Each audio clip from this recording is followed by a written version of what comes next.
அல்லேலூயா. பாடுவேன், மகிழ்வேன், கொண்டாடுவேன், அப்பா சமூகத்தில் பாடி மகிழ்ந்து கொண்டாடுவேன் என்கிற அந்த ஆவிக்குரிய உன்னதமான அனுபவத்தை நீங்கள் பாடி கர்த்தரை மகிமைப்படுத்துங்கள். உங்களுடைய உள்ளமெல்லாம் கர்த்தரை ஸ்தோத்திரிக்கட்டும். கர்த்தருடைய திருநாமம் மகிமைப்படுவதாக. ஒவ்வொரு நாளும் ஆண்டவர்கிட்ட கேளுங்க, ஆண்டவரே நாங்கள் உம்மை உயர்த்த எங்களுக்கு பலன் தாரும். இணைந்து பாடுவோம். இ மைனர் கொடுங்கப்பா. Thank you Jesus. ஹல்லேலூயா. கர்த்தரை நாம் மகிமைப்படுத்தி இந்த நாளில் இணைந்து இந்த காலையில் பாடுவோம்.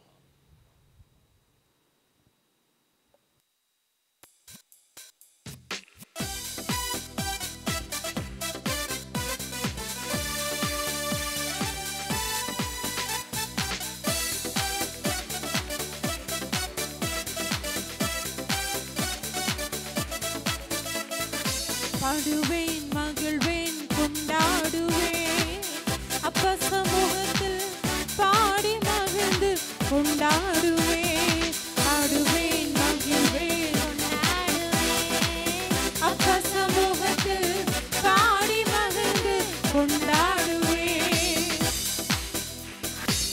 அக்கினி மதில் நீரே, ஆறுதல் மழை நீரே, அக்கினி மதில் நீரே, ஆறுதல் மழை நீரே, இக்கட்டும் துணை நீரே, இருளில் வெளிச்சம் நீரே, இக்கட்டும் துணை நீரே, என் இருளில் வெளிச்சம் நீரே. நன்றி, நன்றி, நன்றி, நன்றி, நன்றி, நன்றி. பாடுவேன், மகிழ்வேன், கொண்டாடுவேன், அப்பா சமூகத்தில் பாடி மகிழ்ந்து கொண்டாடுவேன்.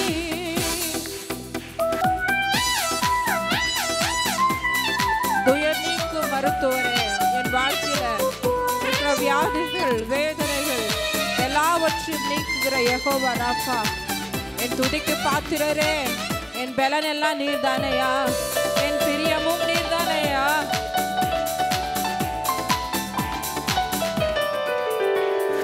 துயர் நீக்கும் மருத்துவரே, துதிக்கு பாத்திரரே, துயர் நீக்கும் மருத்துவரே, என் துதிக்கு பாத்திரரே, பலன் எல்லாம் நீர்தானையா, பிரியமும் நீர்தானையா, பலன் எல்லாம் நீர்தானையா, என் பிரியமும் நீர்தானையா. நன்றி, நன்றி, நன்றி, நன்றி, நன்றி, நன்றி. பாடுவேன், மகிழ்வேன், கொண்டாடுவேன், அப்பா சமூகத்தில் பாடி மகிழ்ந்து கொண்டாடுவேன். பாடுவேன், மகிழ்வேன், கொண்டாடுவேன், அப்பா சமூகத்தில் பாடி மகிழ்ந்து கொண்டாடுவேன். கல்வாரி சிலுவையினால் என் சாபங்கள் உடைந்ததையா, கல்வாரி சிலுவையினால் என் சாபங்கள் உடைந்ததையா, ஆபிரகாமின் ஆசீர்வாதங்கள் அடிமைக்கு கிடைத்ததையா, ஆபிரகாமின் ஆசீர்வாதங்கள்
ஆத்துமாவே நன்றி சொல்லு முழு உள்ளத்தோட. ஆமென். உற்சாகமா கரங்களை தட்டி பாடுவோமா?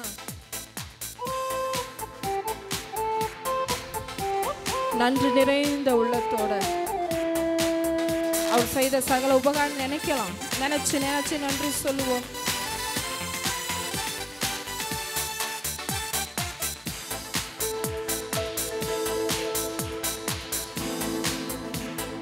நன்றி சொல்லு முழு உள்ளத்தோட, ஆத்துமாவே நன்றி சொல்லு முழு உள்ளத்தோட, கர்த்தர் செய்த நன்மைகளை ஒரு நாளும் மறவாதே.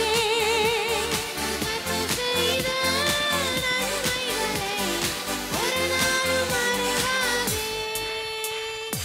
ஆத்துமாவே நன்றி சொல்லு முழு உள்ளத்தோடே.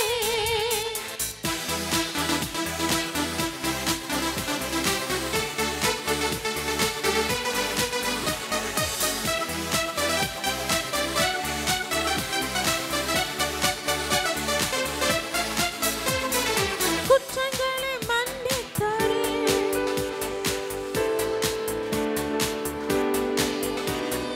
குற்றங்களை மன்னித்தாரே, நோய்களை நீக்கினாரே, படுகுழியினின்று மீட்டாரே, ஜீவனை மீட்டாரே, படுகுழியினின்று மீட்டாரே, ஜீவனை மீட்டாரே, கர்த்தர் செய்த நன்மைகளை ஒரு நாளும் மறவாதே.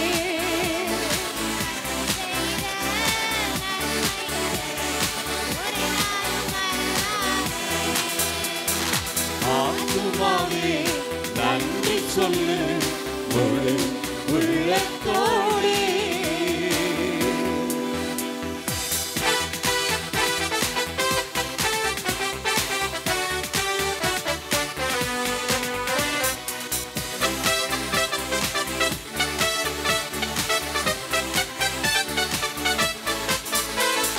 கிருபை இரக்கங்களால் மணிமுடி சூட்டுகிறார்.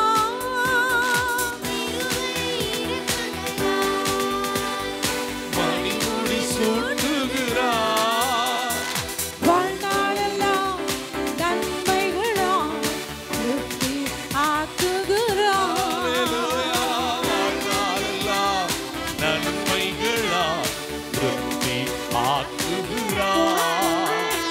கர்த்தர் செய்த நன்மைகளை ஒரு நாளும் மறவாதே. கர்த்தர் செய்த நன்மைகளை ஒரு நாளும் மறவாதே. ஆத்துமாவே நன்றி சொல்லு முழு உள்ளத்தோடே.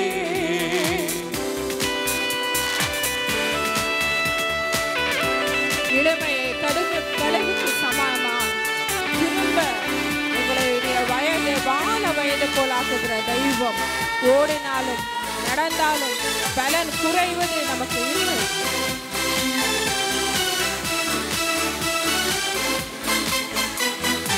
இளமை கழுகு போல புதிதாக்கி மகிழ்கின்றார்.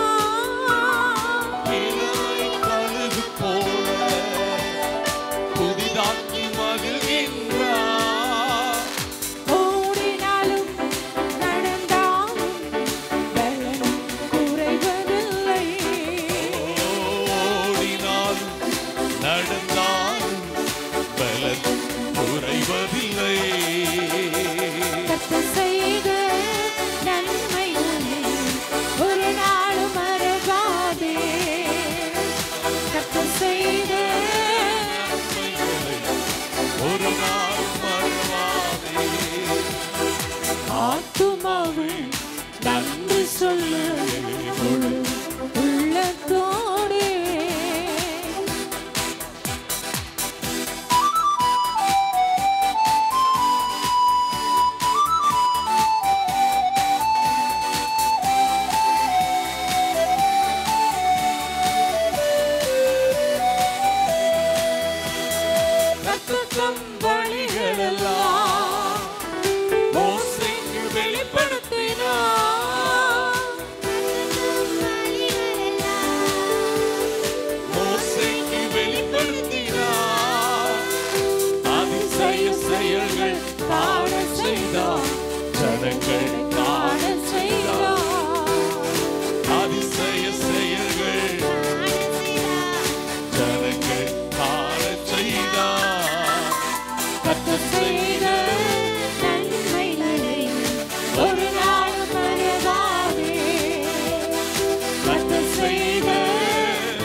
கர்த்தர் நல்லவர். அப்படியே தேவ சமூகத்தில் முழங்கால் படியிடும் அந்த காலையில நம்முடைய கர்த்தர் நம்மை பார்த்து சொல்லுவதெல்லாம், இதோ என் உள்ளம் கைகளில் உன்னை வரைந்து வைத்திருக்கிறேன், உன்னுடைய எல்லா எல்லைகளும் என்னுடைய கண் பார்வையிலேயே இருக்கிறது.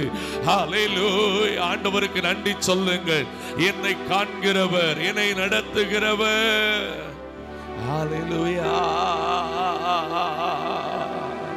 உன்னை காண்கிறார், உன் கண்ணீர் துடைக்கிறார், நீ அழ வேண்டாம், அழ வேண்டாம், அதிசயம் செய்திடுவார். ஆத்மாவை பார்த்து சொல்லுங்க, நீ அழ வேண்டாம், அழவே பேச. ஓ, அதிசயம் செய்திடுவார். உள்ளத்தின் ஆழத்திலிருந்து சொல்லுங்க, நீ அழ வேண்டாம், அழ வேண்டாம், அதிசயம் செய்திடுவார். ஹல்லேலூயா. எத்தனை பேர் நம்புறீங்க? என்னை கவனித்துக் கொண்டிருக்கிற ஒரு நல்ல தகப்பன் உண்டு, என்னை நேசிக்கிற நல்ல தாய் உண்டு, என்னை நேசிக்கிற நல்ல நண்பன் உண்டு, என்னை நேசிக்கிற நல்ல மூத்த சகோதரன் உண்டு. அவருடைய பெயர் இயேசு கிறிஸ்து, அவருடைய பெயர் இயேசு கிறிஸ்து. அவர் சகலவற்றையும் நேர்த்தியாய் செய்கிறவர்.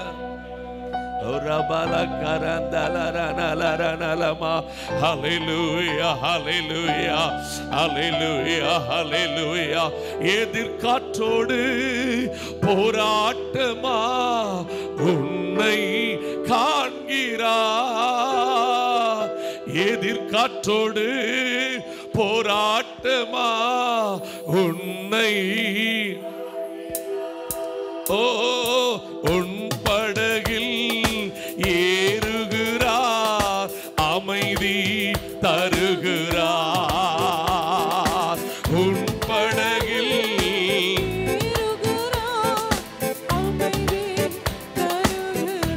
ஓ, அழ வேண்டாம், நீ அழ வேண்டாம். ஓ லார்ட், அதிசயம் செய்திடு. நல்ல கரங்களை தட்டி, அழமாட்டேன், அழமாட்டேன், நான் அழமாட்டேன், அதிசயம் செய்திடுவார். நோய் நொடியில் வாடுகின்ற உன்னை காண்கிறார். ஆமென்.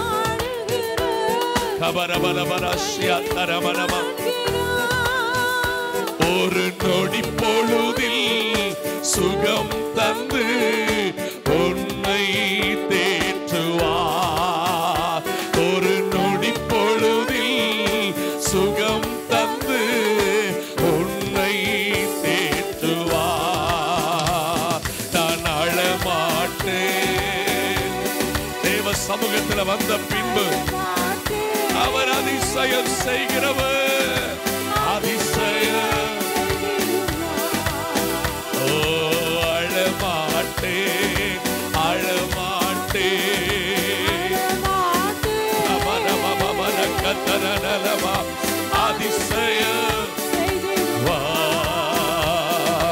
உன்னத தேவன் உன்னுடன் இருக்க உள்ளமை கலங்காதே.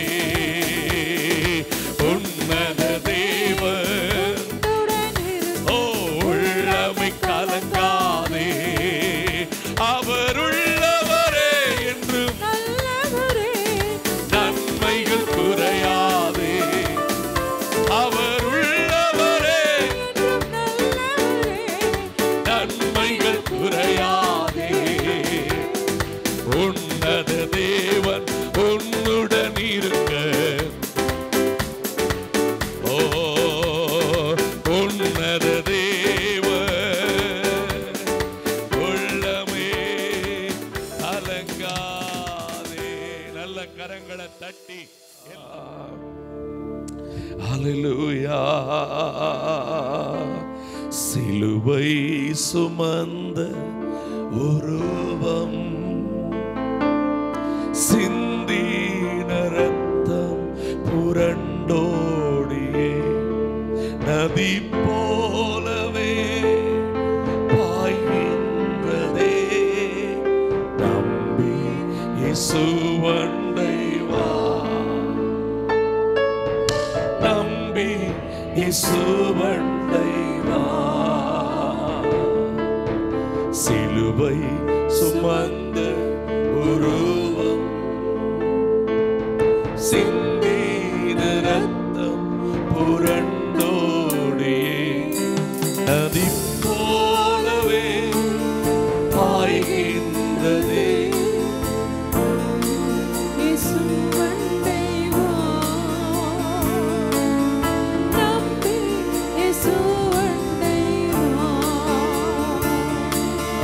பொல்லா உலக சிற்றின்பங்கள் எல்லாம் அழியும் மாயை. பொல்லா உலக சிற்றின்பங்கள்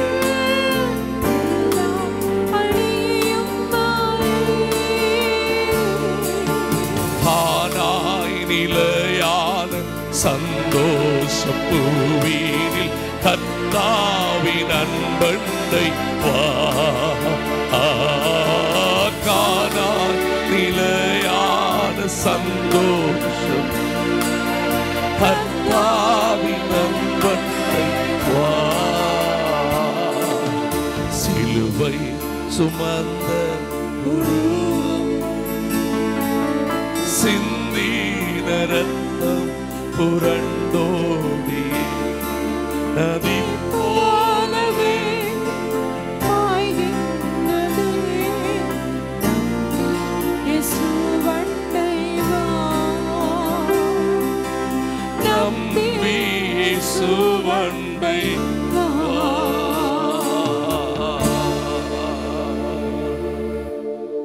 சிங்காசனத்தின் பக்கத்துல நின்னு சிலுவையில உங்களுக்காய் அந்த ஓடின ஜீவ நதியான அந்த ரத்தத்தை கொஞ்சம் உணர்ந்து பார்த்து கர்த்தரை ஆராதிங்க.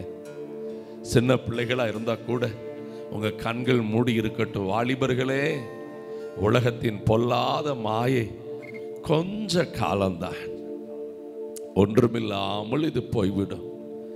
நீங்கள் இன்னைக்கு நினைக்கலாம், நான் நினைக்கிற இது மட்டும் எனக்கு நடந்துட்டுனா எல்லாரும் என்ன மதிப்பாங்க நீங்க நினைக்கிறீங்க. ஆனா ஒன்று சொல்லுகிறேன், உங்க வாழ்க்கையில் அற்புதம் நடக்கும் போதுதான் 1000 எதிரிகள் வருவார்கள். உங்களுக்கே தெரியாது, எனக்கு இந்த பணம் வந்துட்டுனா, இந்த உயர்வு வந்துட்டுனா, இல்ல மகனே மகளே, உன் கூட இருந்து கடைசி வரைக்கும் நடத்த போகிறது அவர். இந்த நேரத்தில் ஆராதிக்கும் போது என்னால இரத்தத்தால தோய்த்து வெளுக்கப்பட்ட திருச்சபையா நம்ம இருக்கணுங்கிறத ஆண்டவர் உணர்த்தி கொண்டிருக்கிறதுனால நான் திட்டமாய் சொல்லுகிறேன், ஆவி ஆத்துமா சரீரத்தை இன்றைக்கு இந்த எல்லையில பாய்ந்து ஓடுகிற அந்த நதியாகிய இரத்தத்துக்குள்ள உங்களை மூழ்கடித்துக் கொள்ளுங்கள். நீத ஜாதிகளை பாசமாய் மீட்க வந்தார்,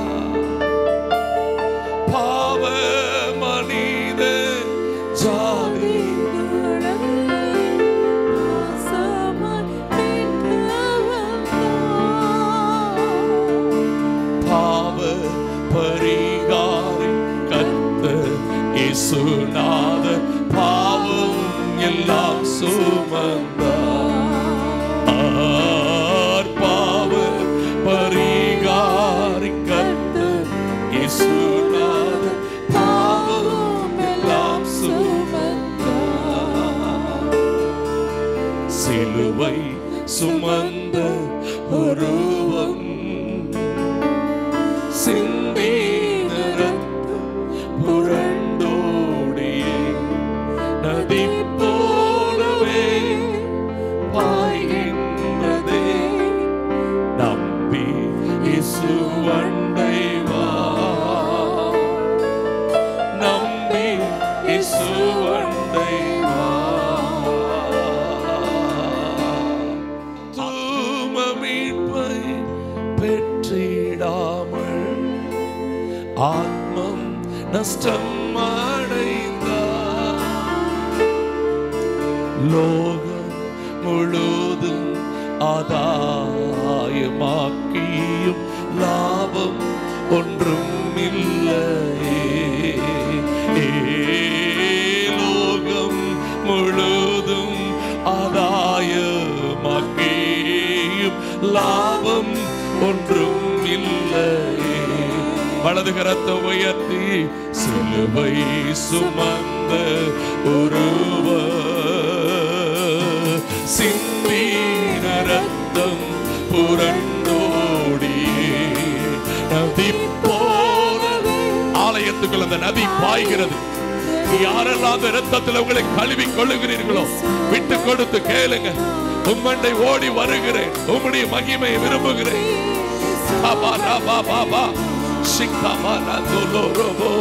நம்பி இயேசுவண்டை வா, நம்பி இயேசுவண்டை வா. நித்திய ஜீவன் வாஞ்சிப்பாயோ, நித்திய மோட்ச வாழ்வை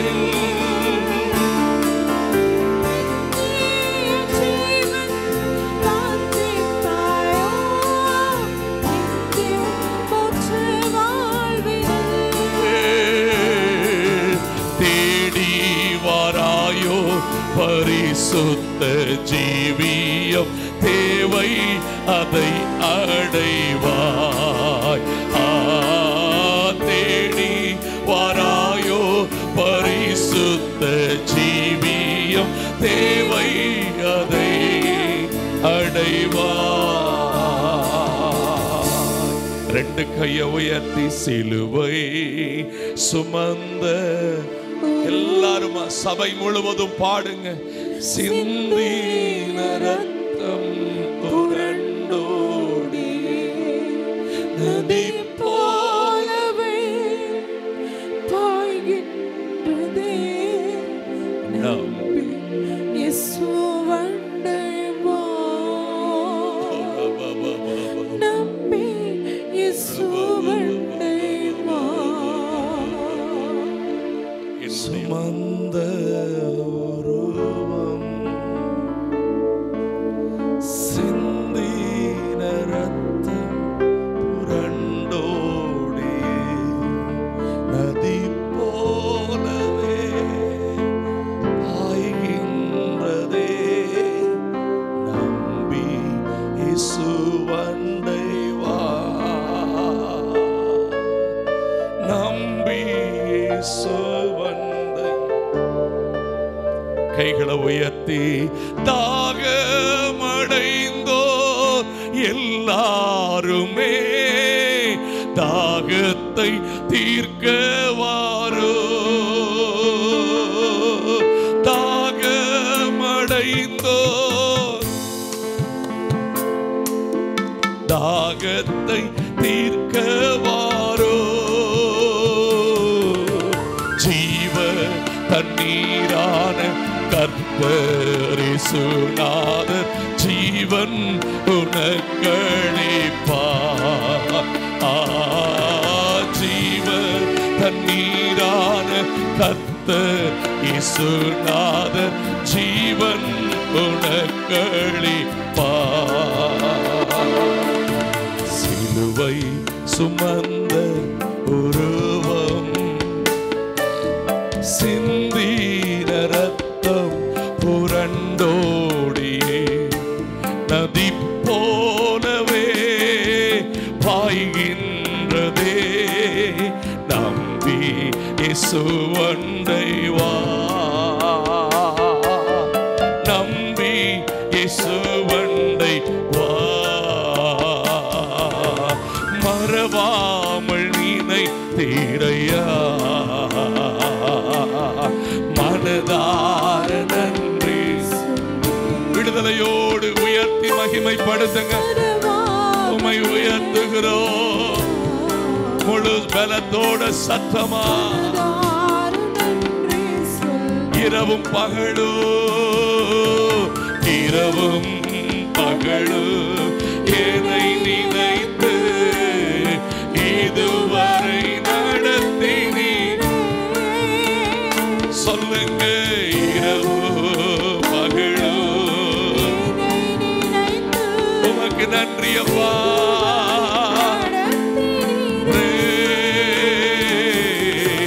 நன்றி நன்றி, கோடி கோடி கோடி கோடி நன்றி அப்பா. நன்றி ஐயா, கோடி கோடி நன்றி ஐயா. எபினேசர் நீதானே. பாடுகிற பொழுதே விடுதலை, பாடுகிற பொழுதே அற்புதம்.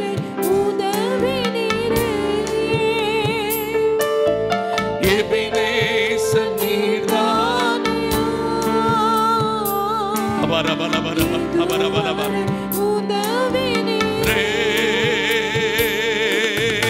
எல்ரோகி எல்ரோகி என்னையும் கண்டீரே, எப்படி நான்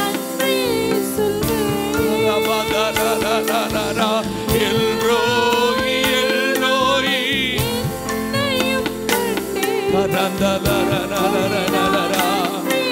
சொல்வே. நன்றி நன்றி.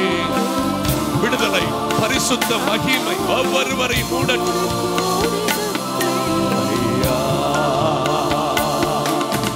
நன்றி நன்றி.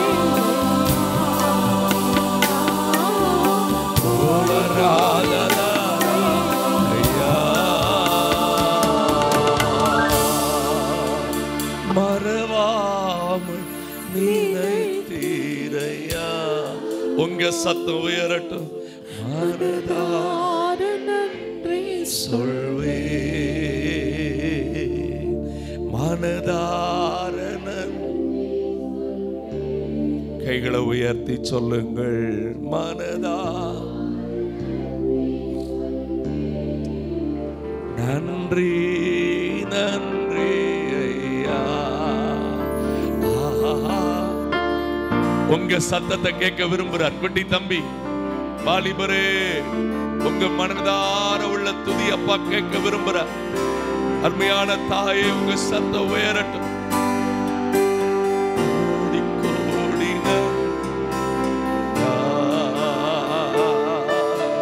தடைகளை உடைத்தீரையா. முழு பலத்தோட பாடு, விடமாட்டார்மா. நீ விழுந்தருவன் பார்க்கிற அவனுக்கு முன்னாடி சிங்கம் நடக்கிறது போல அவனை நடக்க வைப்பா.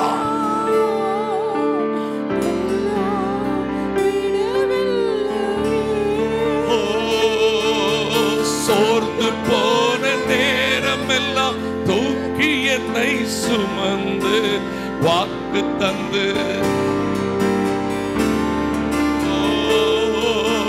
சோர்ந்து போன வாக்கு மாம்சமா மாறும், கண்ணதை அணைக்கும்.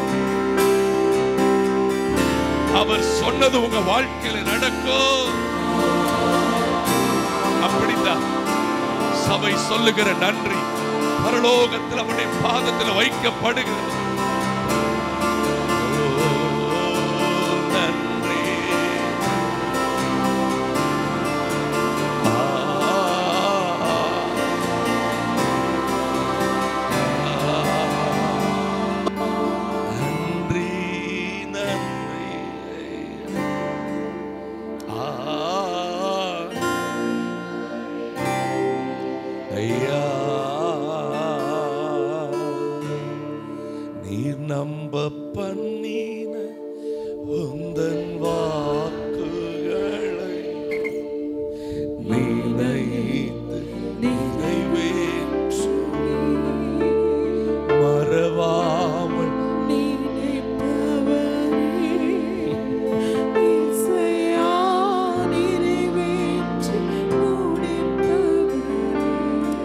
எனக்கு அருமையானவர்களே, நம்மளை சுத்தி இருக்கிற வசனத்துல நீங்க தாவீது சொல்லும் போது பாத்தீங்கன்னா தெரியும், நாய்களின் கூட்டம் இல்லை, என்னை எருதுகள் சுற்றி நிற்கிறது என்றெல்லாம் சங்கீதம் 35 சொல்லுவார். நான் ஆண்டவர் மேல பற்றுதலா இருக்கிறதுனால என் சொந்த சகோதரர்களுக்கு கூட நான் வேற்று மனுஷன் ஆயிட்டேன் அப்படின்னு வேதனைப்படுவார். ஆனா கவனிங்க, நம்மளை சுத்தி இருக்கிற மனுஷங்க நம்மளை அவங்க சுயநலத்துக்காகவும் மறந்துடுவாங்க. சிலர் கஷ்டப்படட்டுண்டு கூட மறந்துட்டு போயிடுவாங்க. ஆனா இவர் கொஞ்சம் கூட அப்படி கிடையாது. இவர் வசனம் சொல்லியிருக்கிறது, உன் கூப்பிடுதலுக்கு நான் உருக்கமாயிறங்குவேன், நான் உருக்கமாயிறங்குவேன். உங்க கண்ணுல தூசிப்பட்டா கூட அவரால் பொறுத்து கொள்ளவே முடியாது.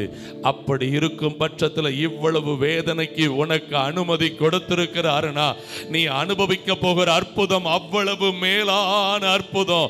இவ்வளவு துக்கத்துக்கு அவர் அனுமதி கொடுத்திருக்கிறாருனா, அவர் உன்னை தூக்கி வைக்க போகிறது அவ்வளவு பெரிய உயர்வு, அவ்வளவு பெரிய உயர்வு. ரகபா ரகத ரகததோ சகரகல தரனகலவோ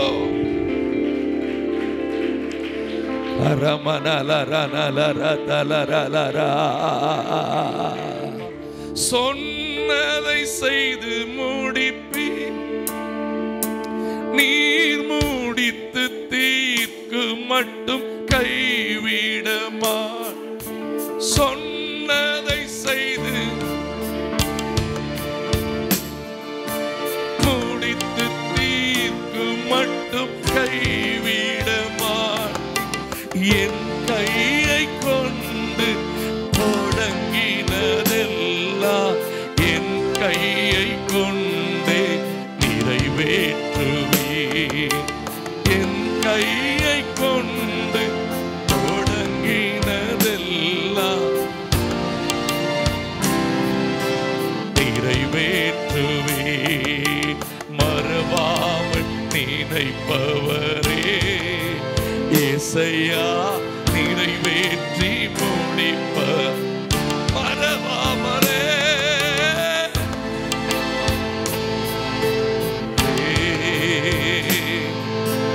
நிறைவேற்றி முடிப்பவரே.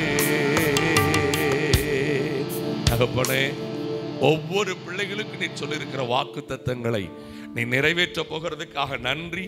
நீர் எங்களுக்கு ஆலயத்தில் இந்த ஆண்டுல கொடுத்த வாக்கின்படி கர்த்தருக்கு பிரியமானவன், கர்த்தருக்கு பிரியமானவைகளையே செய்கிறவன் அவரோட சுகமாய் தங்கியிருப்பான் என்று சொன்ன வாக்கையும் எங்கள் பிள்ளைகள் வாழ்க்கையில நிறைவேற்ற போகிறதுக்காக துதி செலுத்துகிறோம். தொடர்ந்து மகிமைப்படுங்க, ஆசீர்வதிங்க. இயேசுவின் நாமத்தில் வேண்டுகிறோம் பிதாவே.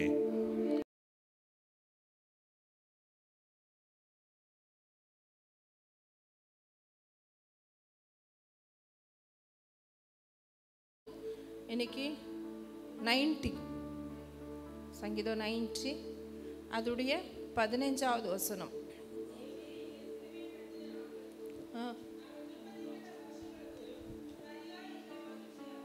ஆமென், ஹல்லேலூயா. தேவரீர் எங்களை சிறுமைப்படுத்தின நாட்களுக்கும் நாங்கள் துன்பத்தை கண்ட வருஷங்களுக்கும் சரியாய் எங்களை மகிழ்ச்சியாக்கு. வசனத்தை நம்ம கரெக்டாக வாசிக்கும் போது, தேவரீர் எங்களை சிறுமைப்படுத்தின நாட்களுக்கு, அவன் யார் சிறுமைப்படுத்தியிருக்கிறார்?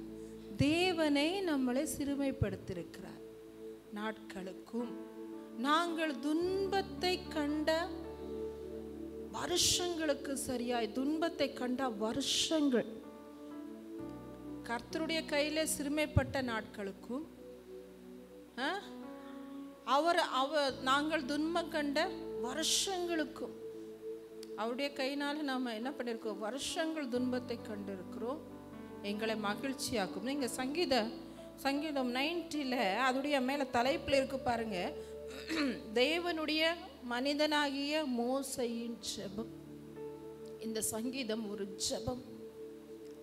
ஆமென், ஒரு ஜெபம். ஒரு தேவ மனிதன் தன்னுடைய ஜனங்களுக்காக ஏறெடுக்கிற ஒரு ஜெபம். எவ்வளோ ஒரு ஆழமான ஒரு ஜெபம் பண்ணுறாங்க பாருங்க. எவ்வளோ அவங்க ஒரு மன கிளேஷத்தில் இருந்திருந்தா, எவ்வளோ ஒரு விடுதலைக்காக வாஞ்சித்திருந்தா இந்த ஜெபத்தை அவர் ஏறெடுத்திருப்பாருன்னு கொஞ்சம் யோசிச்சு பாருங்க. ஆமென். ஹல்லேலூயா. சொல்லுங்க, ஆண்டவரே மோசே மாதிரி நாங்களும் ஜெபம் பண்ணுறோம். ஆமென். சொல்லுங்க, மோசே மாதிரி நாங்களும் உங்கள் திறப்பில் வந்து நிற்கிறோம். ஆமென். இது தேவனுடைய ஆலயம். ஆமென். இந்த ஆலயத்தில் தேவன் இருக்கிறார். எத்தனை பேர் விசுவாசிக்கிறீங்க? ஆமென். தேவனுக்கு முன்பாக ஒரு மனதின் ஆழத்திலிருந்து ஒரு ஜபமா இதை சொல்லுவோமா? எல்லாரும் சொல்லுங்க, தேவரீர் எங்களை சிறுமைப்படுத்தின நாட்களுக்கும் நாங்கள் துன்பத்தை கண்ட வருஷங்களுக்கும் ஈடாய் என்னை என்ன பண்ணுங்க, மகிழ்ச்சியாக்க. ஆமென். அநேக வருஷமாய் சிறுமைப்பட்டுட்டு இருக்கிறேன், எதுக்குன்னே தெரியல. அநேக வருஷங்களாய் துன்பங்கள் என் வாழ்க்கையில தொடர்ச்சியாய் போயிட்டு இருக்குது, எதுக்குமே தெரியல. எதுக்குன்னு தெரியல. சிலருக்கு தெரியும் எதுக்காக எங்களுக்கு துன்பம்ட்டு, சிலருக்கு தெரியாது. என்னவா இருந்தாலும் ஆண்டவர்கிட்ட இன்னைக்கு நம்ம கேட்க வேண்டிய, ஆண்டவரே என்னை மகிழ்ச்சியாக்கும். சொல்லுங்க, என்னை மகிழ்ச்சியாக்கும். fill me with your happiness, your happiness. நீங்க தருகிற உண்மையான சந்தோஷத்தினால என்னை நிரப்புங்கப்பா. ஆமென். ஹல்லேலூயா. சொல்லுங்க, நேற்று கூட நாங்கள் ஃபாஸ்டிங் ப்ரேயரில் அது ஒரு கருத்தை ஒரு ஜெபமாக சொல்லும்போது, கர்த்தருடைய ஆசீர்வாதமே ஐஸ்வர்யத்தை தரும், அதோடு அவர் வேதனை கூட்டார். ஆண்டவருடைய ஆசீர்வாதத்தில் வேதனை இல்லை. ஆமென். ஹல்லேலூயா. சொல்லுங்க, என் ஏசப்பா உன்னை தந்தான்னா அதில் வேதனை இருக்காது. வேதனை இருக்குதுன்னா அதில் என்னுடைய குறைபாடு ஏதோ இருக்குது, அவ்வளோதான். என் ஆண்டவர் உண்மை உள்ளவர். ஆமென். சொல்லுங்க, அவர் மனிதர் அல்லவே, பொய் சொல்வதில்லையே, அவர் உண்மை உள்ளவர், வாக்கு மறப்பதில்லையே. அவர் மனிதர் அல்லவே, பொய் சொல்வதில்லையே, அவர் உண்மை உள்ளவர், வாக்கு மறப்பதில்லையே. வாக்கு தந்தவர் சிறந்தவர், சிறந்ததை தருபவர், ஏமாற்றங்கள் இல்லையே. வாக்கு தந்தவர் சிறந்தவர், சிறந்ததை தருபவர், ஏமாற்றங்கள் இல்லையே. வாக்கு பண்ணினவர் மாறினார், வாக்கு தத்தம் நிறைவேற்றுவார். வாக்கு பண்ணினவர் மாறினார், வாக்கு தத்தம் நிறைவேற்றுவார். சோர்ந்து போகாதே, சோர்ந்து போகாதே, உன்னை அழைத்தவர் உண்மை உள்ளவர். சோர்ந்து போகாதே, சோர்ந்து போகாதே, சோர்ந்து போகாதே, உன்னை அழைத்தவர் உண்மை உள்ளவர். ஆமென். சொல்லுங்க, என்னை அழைத்தவர் உண்மை உள்ளவர். ஆமென். அவர் வாக்கு தத்தத்தை தந்திருக்கிறார், அவர் மாறவே மாட்டார். ஆமென். வாக்கு தத்தத்தை தந்த தெய்வம் நம்மளை சிறுமைப்படுத்துகிறார். எதுக்கு? 400 வருஷங்க. எதுக்காக இந்த ஒரு ஜெபத்தை ஏறெடுத்தார் மோசேனா? 400 வருஷம் அடிமைத்தனத்தில் இருந்தவர்களை ஆண்டவர் கேட்டு, அவருடைய அழுகையின் சத்தத்தை கேட்டு விடுதலை பண்ண என்ன பண்ணார்? சித்தமானா. ஆமென். இரட்சகனாய் மோசே எழுப்பினார், அநேக அற்புத அடையாளங்களை செய்தார். ஆமென். எகிப்து ஜனங்களை வாதித்தார், தன்னுடைய ஜனங்களையும் அப்படி எப்படி ஒரு சிறகின் கீழே மறைச்சி கொண்டு வர்ற மாதிரி கொண்டு வருவார். அப்படிதானே? தேவன் ஒருவரே அவரை வழி நடத்தினார். வசனம் இருக்கு, தேவன் ஒருவரே வழி நடத்தினார், அந்நிய தேவர்களும் கூட இருந்தது இல்லை. இஸ்ரவேல் ஜனங்களை தேவன் ஒருவரே வழி நடத்தினார். எத்தனை பேர் சொல்றீங்க, தேவன் ஒருவரை என்னை வழி நடத்துகிறார்? ஆமென்.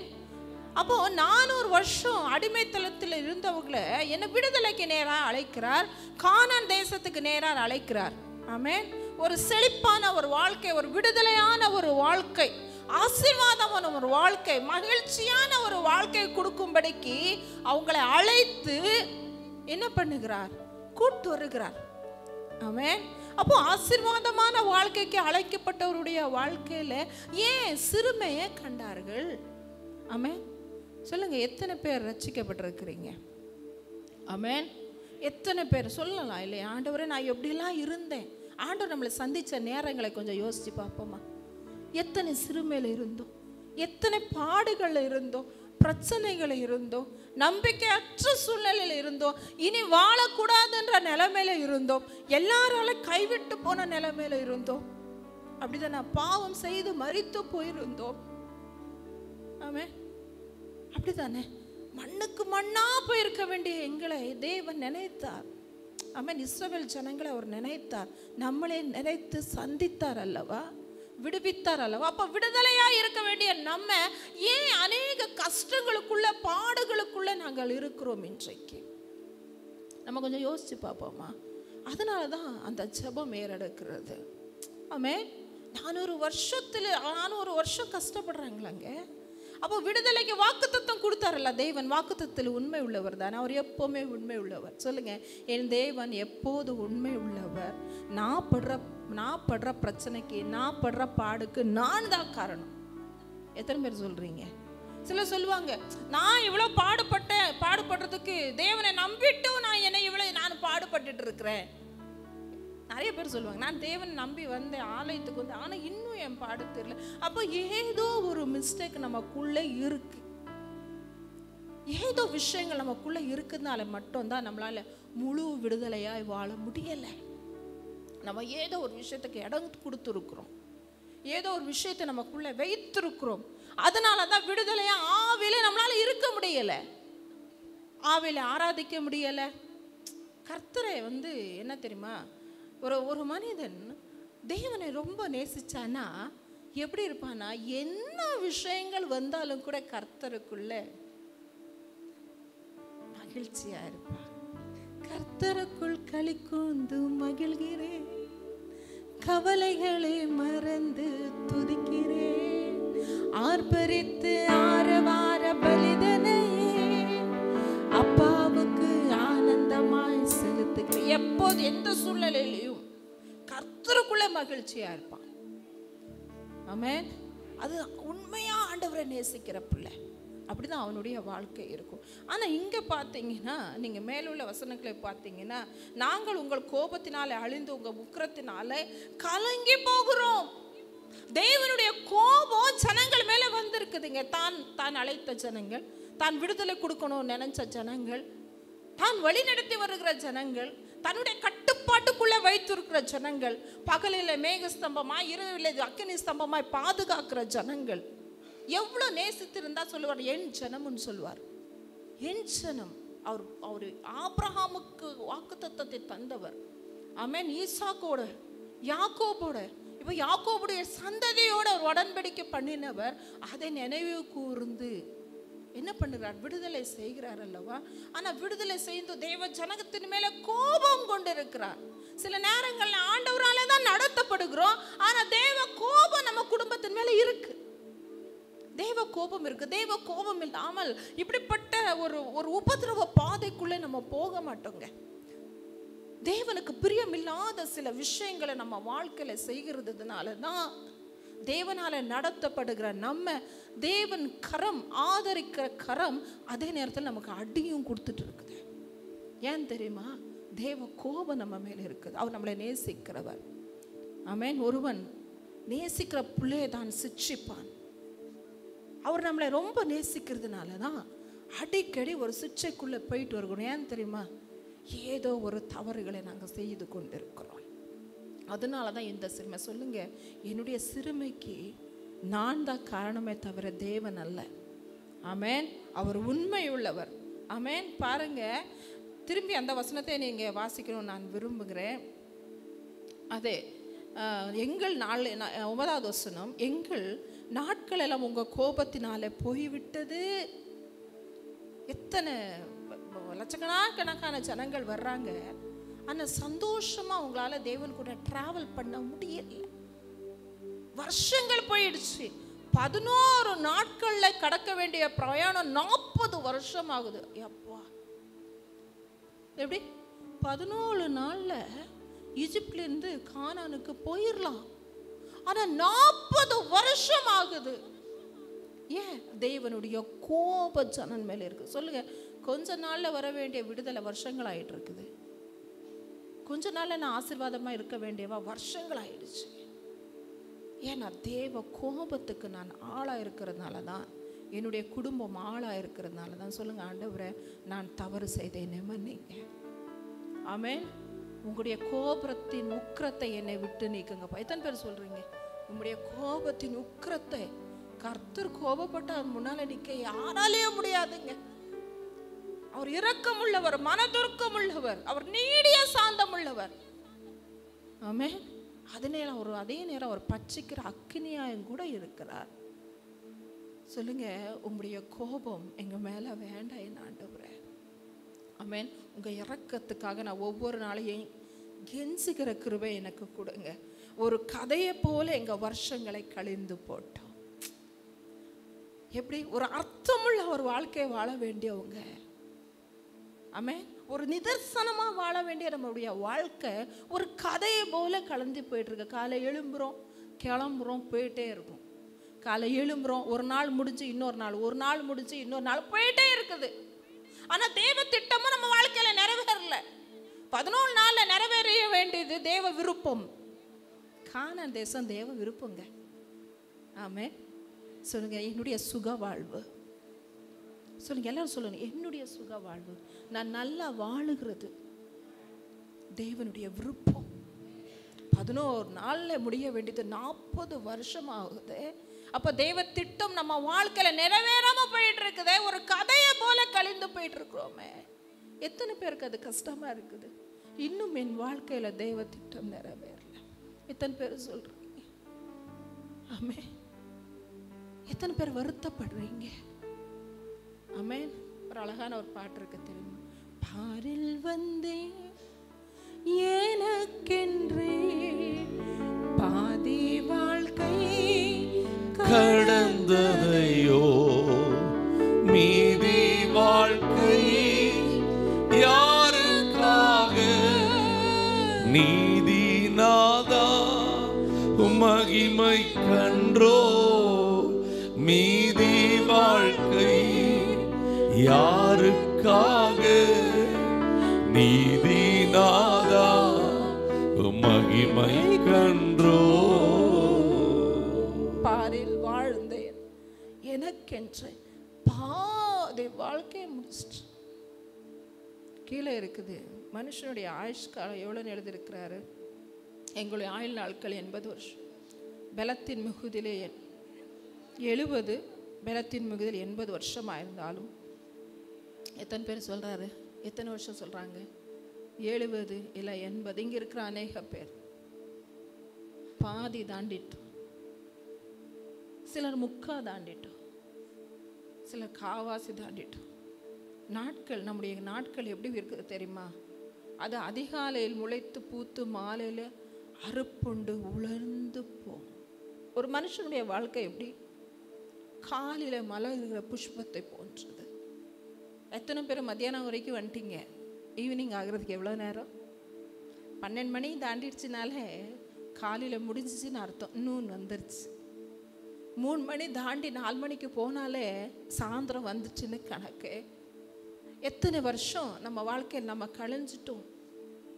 30 தாண்டிட்டோம், 40 தாண்டிட்டோம். சிலர் இல்லை நான் இன்னும் வாலிபனாக இருக்கேன், இன்னும் ரொம்ப நாள் இல்லை. நாட்கள் கதை டக்கு டக்கு டக்கு டக்குன்னு போயிடும். வாலிபம் மாயந்த பைபிள் சொல்லுது. ஆமென். சிறு பிள்ளைகள் மாதிரி தான் இருக்கிற மாதிரி இருக்கும். வாலிப பிள்ளைகள் ஆயிடுவீங்க, வாலிபர்களை மாதிரி தான் ஆயிருக்கும். அதுக்கடுத்து நமக்கு என்ன ஆயிரும்? ஒரு சர்டன் ஏஜ் வந்துடும். அதுக்கடுத்து முதிர் வயது வந்துடுது. சொல்லுங்க, ஆண்டவரே நான் எந்த ஏஜில் இருந்தாலும் மனசுக்குள்ளே சொல்லுங்க, ஆண்டவரே இத்தனை வருஷங்கள் ஒரு கதை போல கலந்து விட்டால் என்னுடைய வாழ்க்கையை, என் ஆண்டவரே உங்கள் திட்டத்தை மீது நாட்கள் செய்யும்படிக்கு நான் உங்கள் கரத்தில் ஒப்பு கொடுக்குறோம். எப்படியாவது நான் உங்களுடைய திட்டத்தை இந்த உலகத்தில் நான் செய்து முடிக்கணும். ஆண்டவரே உதவி செய். பாவி என் மீது என் இந்த அன்பு ஒன்றும் புரியலையே, திட்டத்தின் மீது வைத்திட்ட பின்னும் வாழ தெரியலையே. பாவி என் மீது ஏன் இந்த அன்பு ஒன்று புரியலையே, சித்தம் என் மீது வைத்திட்ட பின்பும் வாழ தெரியலையே, இன்னும் வாழ தெரியலையே.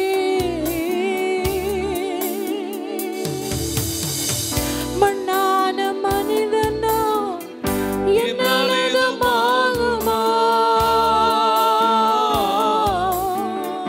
மண்ணான மனுஷனா என்னால் எதுமாகுமா, உம் பிள்ளையாய் நான் வாழக்கூடுமா,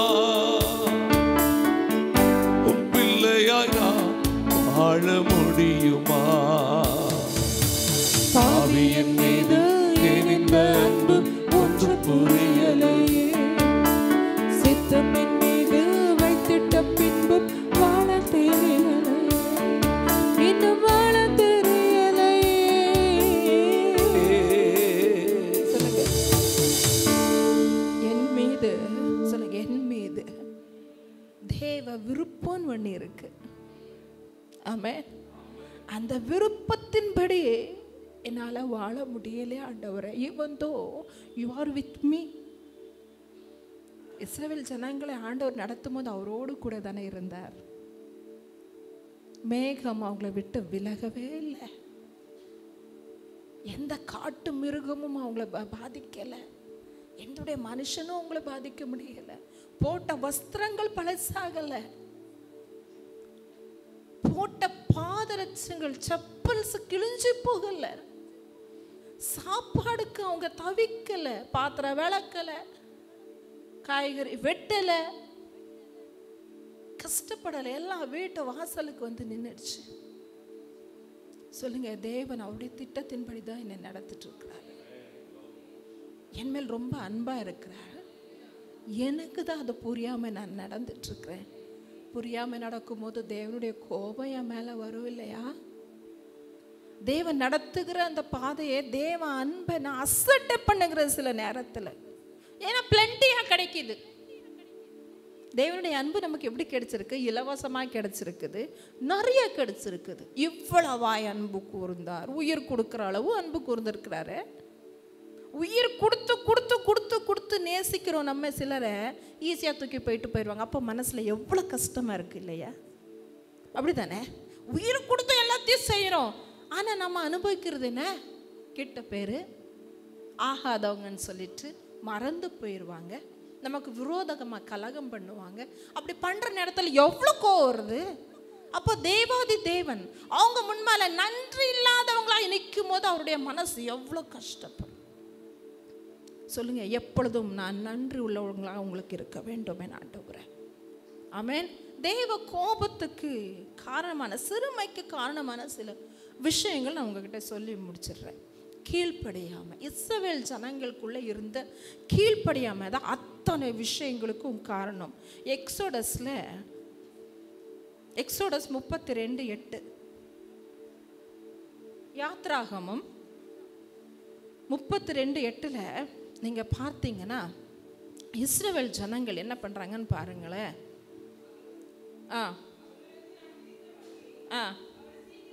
31:18 வாசிங்க பாப்போம். 31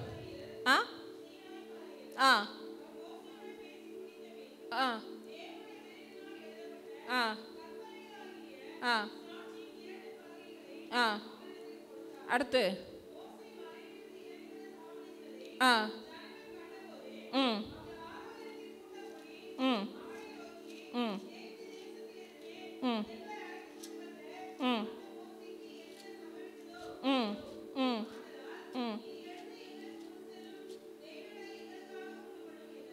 பாருங்க என்ன பண்றாங்கன்னா, நீங்க அதில் 31:18 வாசிச்சிங்கன்னா தேவன் என்ன பண்றாரு? இஸ்ரவேல் ஜனங்களுக்காக கட்டளைகளை தன் விரல்னால எழுதி கொடுக்கிறார். அப்போ தேவன் செய்கிற விஷயங்கள்லாம் நன்மைக்கு ஏதுவானது. சொல்லுங்க, என் தேவன் என் நன்மைக்காக தான் பிரயாசப்படுகிறார். சொல்லுங்க, 40 நாள் மோசே சினாய் மலைக்கு போனவங்க திரும்பி வரலன்னு சொல்லிட்டு தாமதமான உடனே இவங்க தம் இஷ்டத்துக்கு போறாங்க. தேவனுக்கு பிரியம் இல்லாமல் இருக்கிற விஷயங்களை செய்கிறாங்க. அதை என்னதுன்னா டிசோபீடியன்ஸ். சொல்லுங்க, தேவனுக்கு பிரியமில்லாத விஷயங்களை நான் செய்கிறது தான் டிஸ்ஒபீடியன்ஸ், கீழ்ப்படியாமல். அதை செய்யும் போது தேவனுடைய கோபம் நம்ம மேலே வரும். தேவன் நமக்காக பிரயாசப்பட்டு தன் விரல்னால என்ன பண்றாரு, கட்டளை கொடுக்குறார். அதுக்காக தன் தேவ மனிதனை பயன்படுத்துற. இது எந்த உணர்வுமே கிடையாது. சொல்லுங்க, உணர்வு இல்லாமல் இருக்கக்கூடாது. தேவன் எனக்காக என்னென்ன செஞ்சுட்டு இருக்காங்க உணர்வு எனக்கு இருந்துச்சுன்னா நான் தேவன் சொல்லியிருக்கிற அத்தனை கட்டளைக்கு நான் கீழ்ப்படிவேன். ஆமென். தேவன் சொல்லியிருக்கிற எல்லா கட்டளையும் நம்ம கீழ்ப்படுகிறோமா? கொஞ்சம் யோசிச்சு பாருங்க. தேவனுடைய அன்பை சில நேரத்தில் அட்வான்டேஜ் எடுக்கணும். என்னால் எது முடியுதோ அதை நான் கீழ்ப்படுகிறேன். என்னால் முடியாத விஷயங்களுக்கு நான் தலைக்கெடுத்துக்கிட்டது இல்லை. நம்ம அநேகர் சொல்கிறது அதுதான். என்னால் முடிச்ச மட்டும் நான் தேவனுக்காக செய்ய முடியும், தேவனுக்காக நான் பிரயாசம் பண்ண முடியும். என்னால் முடியாது நான் விட்டுறேன். அப்படி கிடையாதுங்க. தேவன் சொல்லியிருக்கிற எல்லா கட்டளைகளும் நம்முடைய பரிசுத்த வாழ்க்கைக்காக மட்டும்தான். ஆமென். நம்முடைய நல் வாழ்க்கைக்காக மட்டும்தான். சொல்லுங்க, நான் கட்டளைகளை கை கொண்டால் நான் பாவம் செய்ய மாட்டேன். ஆமென். எத்தனை பேர் சொல்றீங்க? கட்டளையை மீறி நடப்பது தான் பாவம். ஆமென். ஹல்லேலூயா. பைபிளில் ஒரு வசனம் இங்கே உட்கார்ந்து போது ஞாபகம் வந்துச்சு. நீங்கள் பாவத்துக்கு விரோதமா எப்படி போராடணுமா? ரத்தம் சிந்துற அளவு போராடணுமா? எத்தனை பேருக்கு அந்த அளவு நம்ம போராடுகிறோம்? ஆமென். கொஞ்சம் யோசிச்சு பாருங்க. இந்துடைய பரிசுத்த வாழ்க்கையை நாங்கள் வாழ்றதுக்கு, தேவனோடு கூட இணைந்து போகிறதுக்கு அவர் தந்திருக்கிற ஒரு விலைக்கிரயம் என்ன தெரியுமா? அவருடைய பரிசுத்த ரத்தம். ஆமென். நம்முடைய நல் வாழ்க்கைக்கு அவர் தந்திருக்கிறது என்ன? பரிசுத்த ரத்தம். அதுதான் நமக்கு பாவமில்லாத வாழ்க்கையை கொடுக்கிறது. ஆமென். அவர் சொன்ன வார்த்தைகள், அவர் சொன்ன கட்டளைகளை கை கொண்டு நடக்கிறதுனால நாங்கள் பாவத்துக்கு விலகி வாழ முடியும். ஆமென். கட்டளைகள் என்ன சொல்லுது? முதலாவது கட்டளையை சொல்லி, நான் 5 பேர் தேவர்கள் உங்களுக்கு இருக்கக்கூடாது. முதல் கட்டளையே விழுந்து போயிட்டாங்க. என்ன சொன்னாங்க? தாமதமான உடனே தம்ம இஷ்டத்துக்கு விக்கிரகத்தை செஞ்சு. சொல்லுங்க, நான் இஷ்டத்தின்படி நான் வாழ்ந்தேன்னா அதுதான் விக்கிரம் என் வாழ்க்கையில். சொல்லுங்க, இஷ்டத்தின்படியான வாழ்க்கை தேவ கோபத்தை என் மேல வர்ஷிக்க பண்ணும். சொல்லுங்க, நான் இஷ்டத்தின் மாதிரி போகக்கூடாது. தாமதமானாலும் சரி, ஒரு விஷயம் எனக்கு இருக்கோ இல்லையோ எனக்கு தெரியாது. வாழ்வானாலும் சாவானாலும் ஜீவனானாலும் மரணமானாலும் ஏதானாலும் கூட நான் தேவனோடு கூட தான் வாழ்வேன். தேவன் சொன்னது தான் நான் செய்வேன். எத்தனை பேர் சொல்றீங்க? அப்படி ஒரு வைராக்கியம் எங்களுக்குள்ள வரணும். ஏன் தெரியுமா? என்னையே விடுதலை ஆக்குனது கர்த்தர்.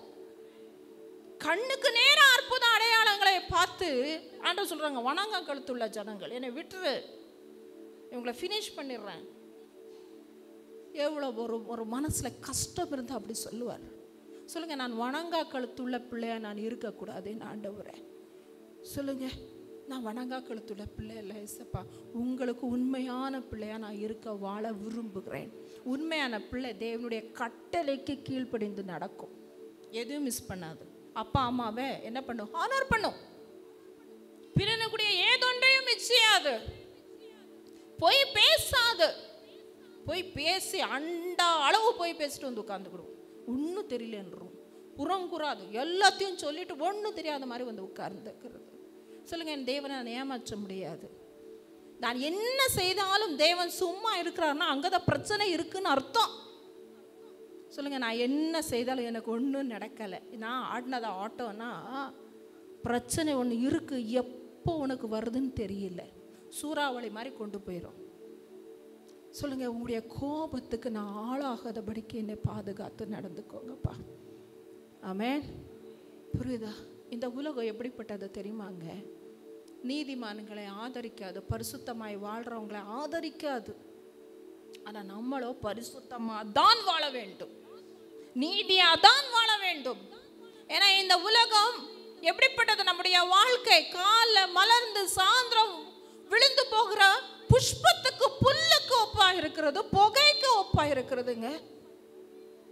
போன வாரத்தில் சார்லி கிர்க் அவங்களுடைய மரணம் அதிகமாக என்னை பாதிச்சது.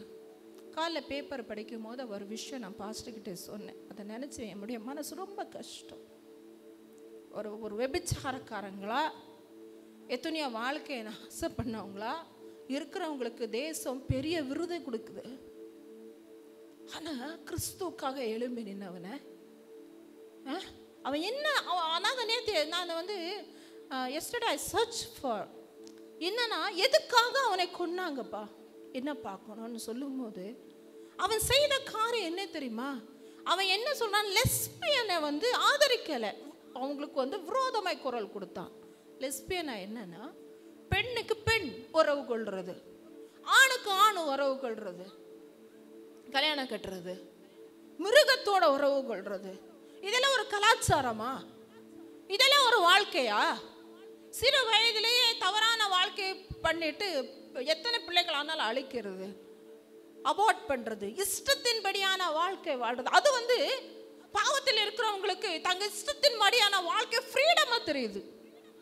பிசாசு எல்லாத்தையும் அனுபவிக்க இந்த உலகத்தில் இருக்கிற காரியங்களை இன்பமா கொடுத்து பாவத்தை இன்பமா அனுபவிப்பாங்க. அங்கே பாவிகள் பாவத்தை இன்பம்னு சொல்லுவாங்க, தப்புன்னு தெரியும் ஆனா இன்பம்னு சொல்லும். திருநங்கையை கூட வாழ்றது, அவனை கொன்னது யார் தெரியுமா? திருநங்கையை கூட வாழ்ந்துட்டு இருக்கிறான் ஒருத்தன். என் கண்களில் தண்ணி புரண்டோடிச்சு. ஏன் தெரியுமா? ஒரு திருநங்கை கூட வாழ்றவன். அந்த நாட்கள்லேருந்தே பாருங்க எத்தனை ரத்தம், ஆபேலுடைய ரத்தம் ஏன் சிந்தப்பட்டுச்சு? அவன் நீதிமான தானே, ஆனால் சிந்தப்பட்டுச்சு. இந்த பூமி எத்தனை இன்னோசென்ட், எத்தனை பக்தி உள்ள ஜனங்களுடைய ரத்தத்தை வாங்கியிருக்கிறது தெரியுமா? அதெல்லாம் நமக்கு நம்முடைய நிதர்சனங்களாக நாங்கள் எடுத்துக்கணும். நம்மளும் வாழ்ந்து அப்படி ஒரு வாழ்க்கை வாழணும். நான் சாமிக்கு நேற்று சொல்லிட்டு இருந்தேன், அநேக நேரம் சொல்லியிருக்கிறேன், வாழ்ந்தா சார்லஸ் கிர்க் மாதிரி வாழு, நிதர்சனமாக எடுத்துக்கோ. இப்போக்குள்ள ஸ்தேவான் இரத்த சாட்சி வாழ்ந்தா அப்படி ஒரு வாழ்க்கை வாழணுங்க. ஆமென். ஆனால் உலகம் அப்படிப்பட்டவங்களை ஆதரிக்காது. உலகம் ஆதரிக்கதையோ இல்லையோங்க, சொல்லுங்க, உலகத்தின் வாழ்க்கை கொஞ்ச நாள். ஆனால் நான் அவரோடு கூட 1000 வருஷங்களாக வாழ போகிறேன். அதுதான் மேன்மை. சொல்லுங்க, இயேசுவோடு கூட வாழுகிற வாழ்க்கை தான் எனக்கு மேன்மை. இந்த உலகம் என்ன தெரியுமா? இந்த உலகத்தில் நல்லா வாழணும், கார் இருக்கணும், பங்களா இருக்கணும், அழகு இருக்கணும், ஐஸ்வர்யம் இருக்கணும், அதுதான் மேன்மை. இந்த உலகம் சொல்ற மேன்மை நல்ல படிப்பு இருக்கணும், லட்சக்கணக்காக காசு வாங்கணும். எத்தனை காலம் சொல்லுங்க, அதெல்லாம் நிரந்தரம் கிடையாது. ஆமே. நாம அனுபவிக்கிற சகலவித நன்மைகளை நமக்கு சம்பூர்ணமாய் கொடுக்கிற கர்த்தர் அவர். ஆனா நன்மைகளே நம்முடைய கான்செப்டா மாறிடக்கூடாது. சொல்லுங்க, கட்டளைகள் என்னுடைய கவனமா இருக்க வேண்டும். சொல்லுங்க, தாவீது அதுதான் சொல்லுவார், எப்பவுமே உங்களுடைய கட்டளையின்படி நடக்கிறதா எனக்கு கவனமா இருப்பேன். அதுதான் வாஞ்ச, அதுதான் ஏக்கம். கட்டளைகள் இதில் நான் மிஸ் பண்ணிடக்கூடாது, இது நான் பண்ணிடக்கூடாது. இதே ஒவ்வொரு நாளும் கட்டளைகள் தான். கட்டளைகளை மீறும் போது நம்ம மனசில் தெரிஞ்சிருங்க, நான் ஏதோ தப்பு பண்ணிட்டு இருக்கேன்ட்டு. தெரியுமா தெரியாது, அதுதான் தேவ பிள்ளை. ஆனால் கட்டளையை மீறி நடக்கும் போது நமக்கே தெரிஞ்சிடும் தேவ பிள்ளைக்கு நான் தப்பு பண்ணிட்டு இருக்கேன்ட்டு. அதே மிஞ்ச சிலர் நினைப்பாங்க, அப்போதான் தேவ கோபம் வரும். ஆமென். எத்தனை பேர் கட்டளையின்படி வாழ ஒப்பு கொடுக்குறீங்க? சொல்லுங்க. தேவனுடைய கட்டளைகள் நமக்கு வந்து சிலருக்கு வந்து ஒரு व्यसனமாக இருக்குது அதை கை கொள்றதுக்கு. ரூல்ஸ் அண்ட் ரெகுலேஷன்ஸ் எல்லாருக்கும் பிடிக்காது. ரூல்ஸ் அண்ட் ரெகுலேஷன் படி வாழ்ந்தால் மட்டும்தான் பரலோகத்துக்கு கொண்டு போக முடியும். ஒரு தூய வாழ்க்கையை நம்ம வாழணும்னா, இந்த உலகத்தில் பரிசுத்தமாய் வாழணும்னா கட்டளையின்படி நடக்க வேண்டும். ஆமென். சொல்லுங்க, நான் கட்டளையின்படி நடக்க ஒப்பு கொடுக்குறேன். அப்போதான் என்னுடைய சிறுமை மாறும். ஆமென். சொல்லுங்க, என்னுடைய சிறுமை மாறணும்னா நான் கட்டளையின்படி நடக்கணும் அப்பா. ஆமென். சொல்லுங்க, கர்த்தாவை சொல்லும் அடியேன் கேட்கிறேன். எந்த சூழ்நிலையும் கூட எனக்கு ரொம்ப பிடிக்கும் அது. சாமுவேல், கர்த்தாவை சொல். எத்தனை பேர் சாமுவேல்கள் இருக்கிறீங்க இங்க? ஆமென். எத்தனை பேர் சாமுவேல்கள் இருக்கிறீங்க? ஆமென். கர்த்தாவே சொல்லும் அடியேன் கேட்கிறேன். ஆமென். ஹல்லேலூயா. மோசே ஆண்டவர் சொன்னதெல்லாம் செஞ்சுட்டு இருந்தார். அப்போ தேவனுக்கு வந்து நான் வீட்டிலெல்லாம் உண்மை உள்ளவன். மோசே தேவனுக்கு அவன் மேலே, அவன் வைஃப் மேலே தவறாக பேசும்போது தேவனுக்கு வந்த கோபம். அவர் சொல்கிறாரு, ஒரு தகப்பன் ஒருத்தர் மேலே துப்புனா எப்படி தீட்டுள்ளாரோ அப்படி இவன் இருக்கட்டும்ட்டாரு. எவ்வளோ ஒரு ஹார்டான ஒரு வார்த்தை இல்லையா? அந்த அளவு மோசைக்காக வைராக்கியம். விட்டுடு, உன் சந்ததியை நான் உன்னை ஆசீர்வதிப்பேன், உன்னை நான் பெருக பண்ணுவேன், உங்கள் சந்தத்திலே நான் என்ன பண்ணுகிறேன், இவங்கெல்லாம் வேணாப்பா அன்னு சொல்லுவார். அப்படி அந்த அளவு ஒரு ஒரு அவங்களுக்குள்ள ஒரு ஒரு டீப்பான ஒரு ஒரு அன்பு உறவு, ஆண்டவர் முகமுகமாய் பார்க்குற அளவு எப்படி இருக்குங்க பாருங்களேன். 40 நாள் ஆண்டவர் கூட உட்காந்து உபவாசம் இருந்து பேசி முடிச்சு அப்படி வந்தவுடைய வாழ்க்கை எப்போ தேவன் சொன்னதுக்கு மாறா செஞ்சிட்டாரோ உடனே என்ன ஆயிடுச்சு, நீ கானானுக்குள்ள போக மாட்ட. சொல்லுங்க, கீழ்ப்படியாம என்னுடைய பெரிய பெரிய நன்மைகளை தடுக்கும். சொல்லுங்க, பெரிய பெரிய நன்மைகளை தடுக்கும். தேவ திட்டத்தையும் செயல்பட விடாது. சிலருக்கெல்லாம் ஈஸியாக ஆண்டவர் இன்னொரு சான்ஸ் கொடுப்பாரு இல்லையா? ஆனால் நான் நினைப்பேன், அழுதுருக்கிற ரொம்ப நேரத்தில் மோசையை கொடுத்து, ஆண்டவரை ஒரு சான்ஸ் கொடுத்துருக்கலாம்ல, ஒரு மன்னிப்பு கொடுத்துருக்கலாம். யாரை தேவன் ரொம்ப நேசிக்கிறார், நம்மளும் அப்படி தானே இருப்போம். ரொம்ப நான் சில நேரத்தில் சொல்கிறது உண்டு, மற்றவங்க யார் என்ன சொன்னாலும் பிரச்சனை இல்லை, நீங்கள் என்ன ஒன்று சொல்லக்கூடாது, இதை தப்பு பண்ணும்போது பிரச்சனை இல்லை. புரியாமல் சில நேரத்தில் பேசும்போது பாஸ்டர் சொல்லுவேன், அது என்னால் தாங்கவே முடியாதுன்னு. ஏன்னா அன்பாக இருக்கிற இடங்களில் ஒரு சின்ன விஷயம் கூட பேர் பண்ண முடியாது. ஏன்னா அந்த அளவில் நம்பிக்கையாக இருப்போம். அப்போ ஆண்டவருக்கு மோசைக்கு இருந்த அந்த அளவு நம்பிக்கை உள்ள ஒரு விஷயத்தில் ஒரு சின்ன ஒரு விஷயம் கீழ்ப்படியாமல் ஒரு மன்னிச்சு போயிருக்கலாம் ஆண்டவர். ஆனால் நோ, சொல்லுங்க, என் விஷயத்தில் ரொம்ப ஈகோவாக இருப்பார். எத்தனை பேருக்கு பிடிச்சிருக்கு?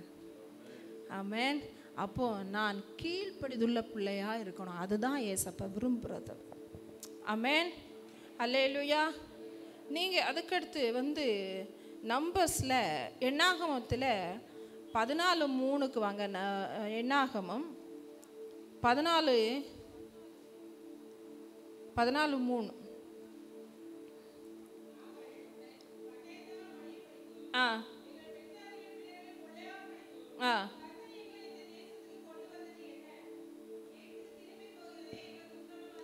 ரெண்டாவது காரியம் என்ன தெரியுமா? கர்த்தர் வாக்கு பண்ணின தேசத்தை, ஆசீர்வாதமான தேசத்தை அவங்க மறுதலிக்கிறாங்க. மனசு சொல்றாங்க, வாயில சொல்றாங்க.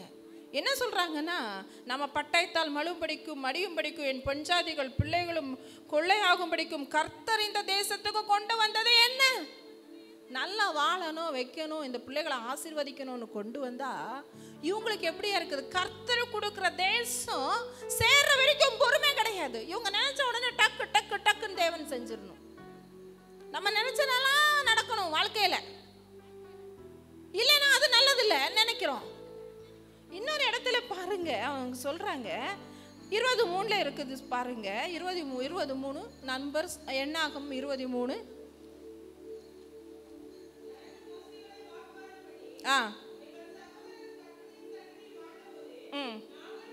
நாங்களும் செத்து போனா நல்லா இருக்கும்னு சொல்லிட்டு 5வது வசனத்துல பாருங்க, விதைப்பும்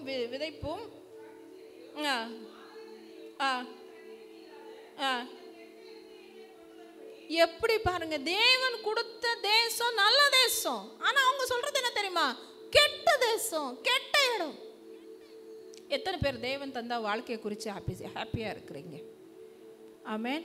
தேவன் நமக்கு கொடுத்துருக்கிறது நல்ல வாழ்க்கை, நல்ல தேசம். எத்தனை பேர் அதுக்கு நன்றி சொல்லுகிறேன்? ஆமென். நீர் தந்த இந்த வாழ்வுக்கா உம்மை என்னாலும் ஸ்தோத்தரிப்பே. ஏன் இந்த அன்பு என் மீது உம்மை நன்றியுடன் துதிப்பே. நீர் தந்த இந்த வாழ்விற்கா உம்மை என்னாலும் ஏன் இந்த அன்பு என் மீது உம்மை நன்றியுடன் துதிப்பே. சொல்லுங்க, நீர் தந்திருக்கிறதெல்லாம் நல்லதுதான்ப்பா. சொல்லுங்க, எனக்கு தந்த நல்ல வாழ்க்கைக்காக நன்றி. ஆமென். என்னடா இந்த வாழ்க்கையை வாழ்றதை விட நம்ம செத்து போகலாம் சொல்லியிருக்கிறீங்கல்ல. அதனால தான் ஆண்டவர் இன்னும் சிறுமையில வச்சிருக்கிறாரு.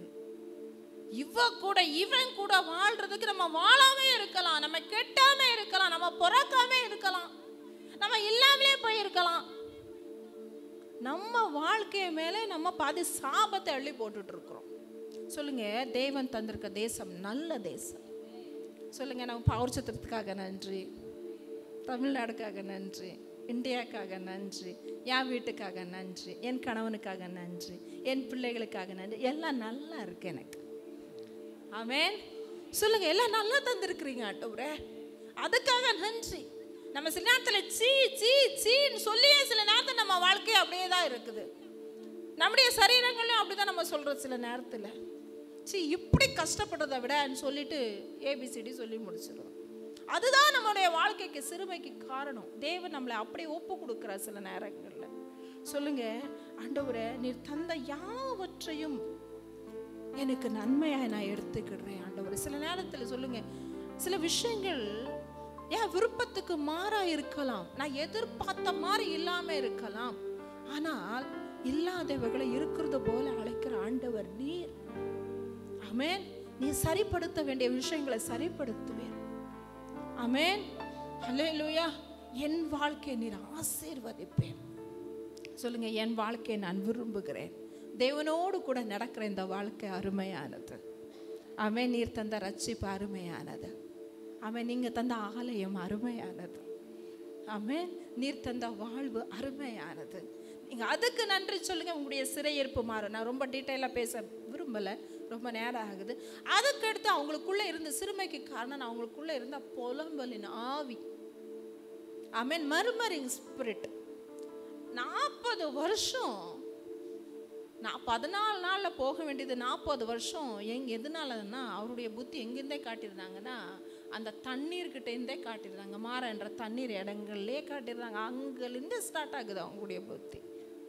சொல்லுங்க, சின்ன சின்ன விஷயங்களுக்கு நான் புலம்பல் பண்ணிகிட்டே இருந்தேன்னா நான் சிறுமை அடைஞ்சுக்கிட்டே தான் இருப்பேன். சொல்லுங்க, சின்ன சின்ன விஷயங்கள், ஃபுட் அண்ட் வாட்டருங்க, தண்ணிக்காக சண்டை போடுவாங்க. அதுக்கடுத்து சாப்பாடுக்காக சண்டை போடுவாங்க. எத்தனை பேர் சொல்லுங்க, எங்கள் வீட்டில் சாப்பாடுக்கு அடிக்கடி சண்டை நடக்குது. அது செய்யலை, இது செய்யலை, நீ அப்படி செஞ்சிருக்க, நீ இப்படி செஞ்சிருக்கிற. சின்ன உப்பு உரப்பு கம்மியானாலும் வீட்டில் சண்டை தான் வரும். எல்லாத்துக்கும் புலம்பல் தான். எத்தனை பேர் சொல்லி பார்த்துருக்குறீங்க, எல்லாத்துக்கும் புலம்பல் பாட்டு. ஆனா ஓனானா வெறும் புலம்பல் பாடியே தான் முடிச்சிருந்தோம். சொல்லுங்க, புலம்பலினுடைய ஆவி எனக்குள்ளேருந்து எடுத்து போடுங்க. புலம்பல் பண்ணவங்க எல்லாரும் கானானுக்கு போய் சேர முடியல. அவங்களுடைய பிரேதங்கள் எங்க விழுந்துச்சு? வனாந்திரத்திலே விழுந்துச்சு. சொல்லுங்க, என்னுடைய புலம்பல் தான் வனாந்திரத்துக்கு காரணம். ஆமென். ஹல்லேலூயா. புலம்பல் தான் வனாந்திரத்துக்கு காரணமே. சின்ன சின்ன விஷயங்களுக்கு நான் புலம்பல் பாடக்கூடாது. என் ஆண்டவரே, சின்ன சின்ன விஷயங்களுக்கு நான் உங்களுக்கு நன்றி சொல்லணும். ஆமென்.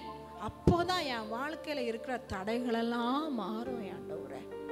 ஆமென். சொல்லுங்க, அப்போ புலம்பல் அவங்களுக்குள்ள இருந்ததுனால தான் அவங்களுக்குள்ள என்ன இருந்து சிறுமறிஞ்சு வீட்டு வாசல்ல இருந்து புலம்புவாங்க. சாப்பாடுக்கு மோசே ஆரோனுக்கு விரோதமா புலம்புவாங்க.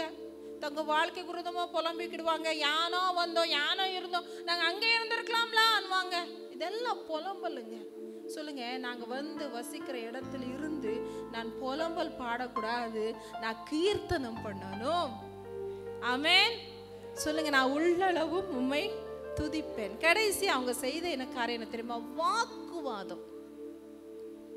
வாக்குவாதம் வாக்குவாதம் இருக்கிற இடத்துல ஆசீர்வாதங்கள் இருக்காதுங்க, சமாதானமே இருக்காது. சொல்லுங்க, வாக்குவாதம் இருந்துச்சுன்னா அங்கே சமாதானமே இருக்காது. வீட்டில் பார்த்தீங்கன்னா சின்ன சின்ன விஷயக்கும் வாக்குவாதம் தான். ஒரு சின்ன விஷயத்தை சொல்லி கொடுக்குற மாதிரில வாக்குவாதம். கோராகின் கூட்டத்தார் என்ன பண்ணுறாங்க? மோசைக்கும் ஆரோனுக்கும் விரோதமாக, தேவனுக்கு விரோதமாகவே என்ன பண்ணுறாங்க? வாக்குவாதம் பண்ணுறாங்க. அது உங்களுக்கு எப்படி பிடிச்சு தெரியுமா? பூமி வாய் திறந்து பிளந்து வாக்குவாதம் பண்ணங்க, வீடு வாசல் எல்லாத்தையும் முழுங்கிடுச்சு. சொல்லுங்க, வாக்குவாதம் பண்ற அளவு தேவனோடு கூட வாக்குவாதம் பண்ணுற அளவு துணிகரம் எனக்குள்ள வந்துடக்கூடாது. தேவனுடைய ஊழியக்காரனோடு கூட வாக்குவாதம் பண்ணுற அளவு துணிகரம் எனக்குள்ள வரக்கூடாது. ஏன்னா தேவ கோபம் அப்படிப்பட்டவங்க மேலே தான் இருக்கும். ஆமென், ஹல்லேலூயா. தேவனுக்கு பயங்கர கோபம் வந்துடுச்சு. மோசேக்கு ஆரோனுக்கு விரோதமா வாக்குவாதம் பண்ணும்போது அவங்க என்ன பண்றாங்க தெரியுமா? முக குப்புற விழுந்து தேவ சமூகத்தில் அழுறாங்க. சொல்லுங்க, என் தேவனையும் தேவனுடைய ஊழியக்காரர்களையும் நான் மனமடிவாக்குனேன்னா தேவ கோபம் என் தலைமையில இருக்கிறது. எத்தனை பேர் இது ஆமென் சொல்றீங்க? ஆமென். ஏன்னா வசனம் சொல்றதுங்க, வசனம் சொல்லுது. ஒரு அழைப்பு இல்லாமல் என்ன பண்றாங்க? கோராகின் கூட்டத்தார் என்ன பண்றாங்க? அவங்களும் தூபம் காட்டணும்னு நினைக்கிறாங்க. இவங்க மட்டும் தான் ஊழியம் பார்க்குறாங்களோ? பெருசா ஊழியம் பார்க்காங்க. அவங்களுக்கு இஷ்டமானவங்களை ஸ்டேஜில் ஏற்றுறாங்க. அவங்க இஷ்டமானதை பண்ணுறாங்கன்னு மனசில் ஓடிட்டு இருக்கும் சிலருக்கு. தேவையில்லாமல் அநேக காரியங்களை பேசுறது புரியாமல். சொல்லுங்க, தேவனையும் நாங்கள் புரியாமல் பேசிட்டு இருக்கக்கூடாது. அதே மாதிரி அபிஷேகம் பண்ணப்பட்ட யாரானாலும் இருந்தாலும் சரி, அதை தேவன் கையில் நாங்கள் கொடுத்து விட வேண்டும். சொல்லுங்க, நியாய தீர்ப்பு எனக்குரியதில்லை, கர்த்தருக்குரியது. ஆமென். அப்படி ஒரு காரியங்கள், அப்படி ஒரு பயம் நமக்குள்ள வரும். அப்படி பண்ணதுனால தான், இப்படி எல்லாம் காரியங்கள் இருந்ததுனால தான் கொத்து கொத்தா மடிச்சாங்க. சர்ப்பங்கள் கொத்திச்சு, பட்டயத்தில் விழுந்தாங்க, பூமி பிளந்துச்சு, நிறைய விஷயங்கள் சந்திக்க வேண்டியது வந்துச்சுங்க.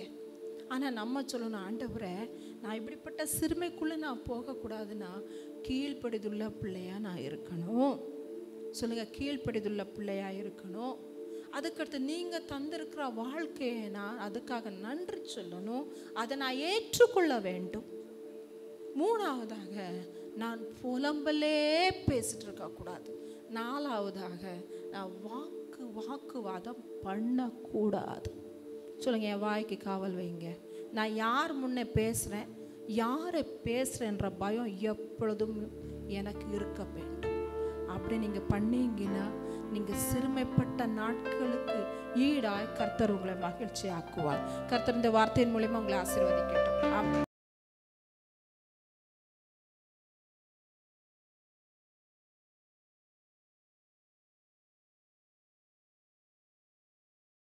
எபிரேயர் 6ஆம் அதிகாரம் 11ஆம் வசனத்தை வாசியுங்கள். நீங்கள் அசதியாயிராமல் வாக்கு தத்தமான, எல்லாரும் சொல்லுங்க, வாக்கு தத்தமான ஆசீர்வாதங்கள், சத்தமா சொல்லுங்க, உறுதியான ஆசீர்வாதங்கள். எல்லாரும் சொல்லுங்க, எங்க சொல்லுங்க, உறுதியான unchanging blessings. ஹல்லேலூயா, ஆமென். நீதிமானின் சிரசின் மேல், ஆனா என் தலை மேல மட்டும் வரட்டும், ஆனா அடுத்தவன் தலை மேல வந்துட்டா என்னால என்ன பண்ண முடியாது? பொறுக்க முடியாது, நினைக்க முடியாது. எல்லா விசுவாசி தலை மேலும் என்ன வரணும்? சத்தமா சொல்லுங்க, ஹல்லேலூயா, ஆமென். நம்ம ஆசீர்வதிக்கப்பட்டவருங்க. ஆமென். எல்லாரும் சொல்லுங்க, கர்த்தர் என்னையும் என் தலைமுறையையும் என்னோடு இருக்கிறவர்களையும் ஆசீர்வாதமாய் வைப்பார். ஹல்லேலூயா. சத்தமாய் நிரம்பி வழிய பண்ணுவார். ஹல்லேலூயா. கொஞ்சம் நல்ல நேரம் நிமிர்ந்து உட்கார்ந்து சொல்லுங்க, வாரி இறைத்தான் ஏழைகளுக்கு. அதான் நீதிமான். ஆதியாகமம் 1ஆம் அதிகாரத்தில் 26ஆம் வசனம் என்ன சொல்றாரு பாருங்க. ஜெனிசிஸ் 1:26, பின்பு தேவன் நமது சாயலாகவும் நமது ரூபத்தின்படியாகவும் அவர்கள் சமுத்திரத்தின் மச்சங்களையும் மிருக பூமி அனைத்தையும் சகல பிராணிகளையும், தொடர்ந்து வாசிங்க,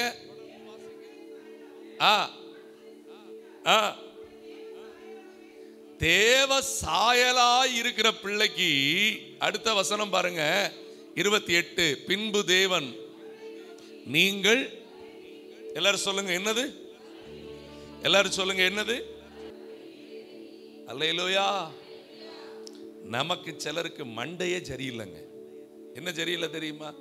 ஆண்டவரே கூழோ கஞ்சோ என்னமோ கொஞ்சம் இருந்தாலும் பரவாயில்லப்பா. நம்ம ஜெபம்லாம் வேற வேற மாதிரி தான். எப்படி? என்னை எப்படியாவது கொஞ்சம் காப்பாத்தி நடத்திடுங்க ஏசப்பா. ஆண்டவர் சொல்ல, நீ பழுகி பூமியை அதை சமுத்திரத்தின் ஆகாயத்து பூமியின் மேல் நடமாடுகிற ஆண்டு கொள்ளுங்கள் என்று சொல்லி, அல்லேலூயா, நான் உன்னோடு கூட இருந்து உன்னை ஆசீர்வதிப்பேன் என்று ஆதியாகமம் 26 ஈசாக்குக்கு வாக்குத்தத்தம் பண்ணினார். ஈசாக்குக்கு வாக்குத்தத்தம் பண்றப்போ அந்த தேசத்துல என்ன வேற இருந்துச்சு? பஞ்சம் இருந்துச்சு. ஆனா நான் சொல்ற இடத்துக்கு போகாத, நான் சொல்ற இடத்துல இங்கே இரு, நீ எகிப்துக்கு போகாத அப்படின்னு கட்டளையிட்டாரு. இருந்தான். ஏசைக்கு வந்துச்சு, சித்னா வந்துச்சு. ஆனா ரெகோபோத்தை சந்திச்சான். அங்க ரெகோபோத்தை சந்திச்ச உடனே அவன் சொன்ன வார்த்தை என்ன? நான் பழுகும்படி. எல்லாரும் சொல்லுங்க. இந்த பழுகுதல்ங்கிற வார்த்தைக்கு சரியான வார்த்தை சொல்லுங்களேங்க. 1 1000 ஆகிரும். 1000. அல்லேலூயா. உங்க வீடுகளிலே, உங்க வாழ்க்கையில ஆசீர்வாதத்தின் பெருக்கம் கர்த்தரால் கிடைக்கக்கூடியது. ஆமென். சொல்லுங்க, நான் தேவ சாயலா இருக்கணும். தேவ ஆசீர்வாதம் எனக்கு. எந்த சாயலா இருக்கணும்? என்றைக்கு ஆதாமும் ஏவாளும் அந்த தேவ சாயல் என்கிற மகிமையை இழந்தார்களோ அவங்க மேல தேவன் என்ன கொடுக்க வேண்டியதாயிடுச்சு? கவனிங்க. இப்போ நான் வாசிச்ச அந்த வாக்குத்தத்தமான ஆசீர்வாதங்கள் சொல்லி இருக்கிற எபிரேயர் 6:11 திரும்ப வாசிங்க. நீங்கள் அசதியாயிராமல் வாக்குத்தத்தமான ஆசீர்வாதங்களை நீடிய பொறுமையினாலும் சுதந்திரித்துக் கொள்ளுகிறவர்களை, நீங்க அதே அதிகாரம் 11 14 படிங்க. நிச்சயமாகவே நான் உன்னை பழுக பண்ணுவேன். என்ன பண்ணுவேன்? சத்தமா சொல்லுங்க, சத்தமா சொல்லுங்க. அல்லேலூயா. ஆமென். என் ஆண்டவருக்கு நான் இப்படியே இருப்பது பிரியம் இல்லை. என் ஆவிக்குரிய அனுபவத்தில் நான் பெருகணும். ஆத்தும பலன்ல நான் நல்லா என்ன பண்ணணும்? வளரணும். சரீரத்தில் நல்ல ஆரோக்கியமா இருக்கணும். என்ற கையின் பலன்கள் என்னை என்ன பண்ணணும்? இன்னும் ஆசீர்வதிக்கணும். அல்லேலூயா, அல்லேலூயா. வேகமா இந்த வாக்குத்தத்தமான ஆசீர்வாதங்கள் யாருக்கு சொந்தம்ங்கிறத 5 காரியத்தை நான் சொல்ல விரும்புகிறேன். கடந்த புதன்கிழமை ஒரு காரியத்தை சொன்னேன். நீங்கள் அங்கே 1ஆம் வசனத்தை வாசித்தீங்கன்னா வேகமா வாசிங்க. ஆகையால் கிறிஸ்துவை பற்றி சொல்லிய அஸ்திபார உபதேசங்களை, ஆமென், ஒரு சபைக்கு இருக்கிற அஸ்திபார உபதேசம் 7. ஆண்டவர் சித்தமான இதை கரெக்டா எழுதி வைங்க. நானும் எழுதி வச்சிருக்கிறேன். பிரிண்ட் அவுட்ல உங்க கையில கொடுக்கணும்னு விரும்புறேன். இதை சரியா உங்களுக்கு பிரசங்கம் பண்ண பிறகு கொடுக்கணுங்கிறதுனால நான் பிரசங்கம் பண்ணிட்டு பிரிண்ட் அவுட்ல கொடுக்கிறேன். கவனிங்க. நீங்க அஸ்திபார உபதேசம்னா முதல்ல என்ன தெரியுமா? மனம் திரும்புதல். என்ன திரும்புதல்? மனம் திரும்புதலை அங்க அழகா சொல்லி இருக்கிறாரு. செத்த கிரியைகளுக்கு எதுங்க செத்த கிரிய? பழைய மனுஷனுக்குரிய கிரிய. எந்த மனுஷனுக்குரிய கிரிய? மிக்கேல் ராஜுக்கு பிறந்த ஜோசப் அருள்ராட்சிக்குரிய கிரிய. குடிகார மிக்கேலுக்கு பிறந்த, குறும்பலா பேரிக்கார மிக்கேலுக்கு பிறந்த ஜோசப்புடைய அந்த ஜாதி ஊரு, அந்த பழைய பேய் செத்த கிரிய. ரட்சிக்கப்பட்ட பிறகு பழையவைகள் எல்லாம் ஒண்ணு விடாம, இப்ப நெஞ்சில நீங்க கண்டிப்பா நெஞ்ச பிடிக்கணும். மனசாட்சியை தொட்டு சொல்லுங்க, 100க்கு 100 புது சிருஷ்டியா மாறிட்டீங்களா? நம்ம மாறிக்கிட்டே இருக்கிறோம் மட்டும்தான் சொல்றோம். அது நல்லதில்லை. எத்தனை வருஷம் காத்திருப்பாரு? இன்னும் அந்த பழைய கோபம், இன்னும் பழைய வைராக்கியம், இன்னும் பழைய வேசித்தனம், இன்னும் பழைய விக்கிரக ஆராதனை, இன்னும் பழைய பணப்பெருமை, இன்னும் பழைய பொருளாசை பெருமை, ஏக்கம், இதையே எவ்வளவு காலம் இன்னும் வச்சுக்கிட்டு இருப்போம்? ஆமென். ஆண்டவரை ஆராதிக்கணும்னா அவர் என்ன கேட்கிறார்? என் மகனே, உன் இருதயத்தை எதை கொடுத்துரு? மனசு. ஹல்லேலூயா. மன சுத்தி சுத்தி வருதே தானா இயேசு ராஜாவே, இயேசு ராஜாவே, இயேசு ராஜாவே, நான் உம்மை விட்டு தூரம் போனா மன நல்ல கை தட்டலாமா? மன நல்லால, ஏன் மன நல்லால, மன சுத்தி சுத்தி சுத்தி சுத்தி சுத்தி சுத்தி, மன சுத்தி சுத்தி சுத்தி சுத்தி, மன சுத்தி சுத்தி, மன சுத்தி சுத்தி சுத்தி சுத்தி சுத்தி சுத்தி,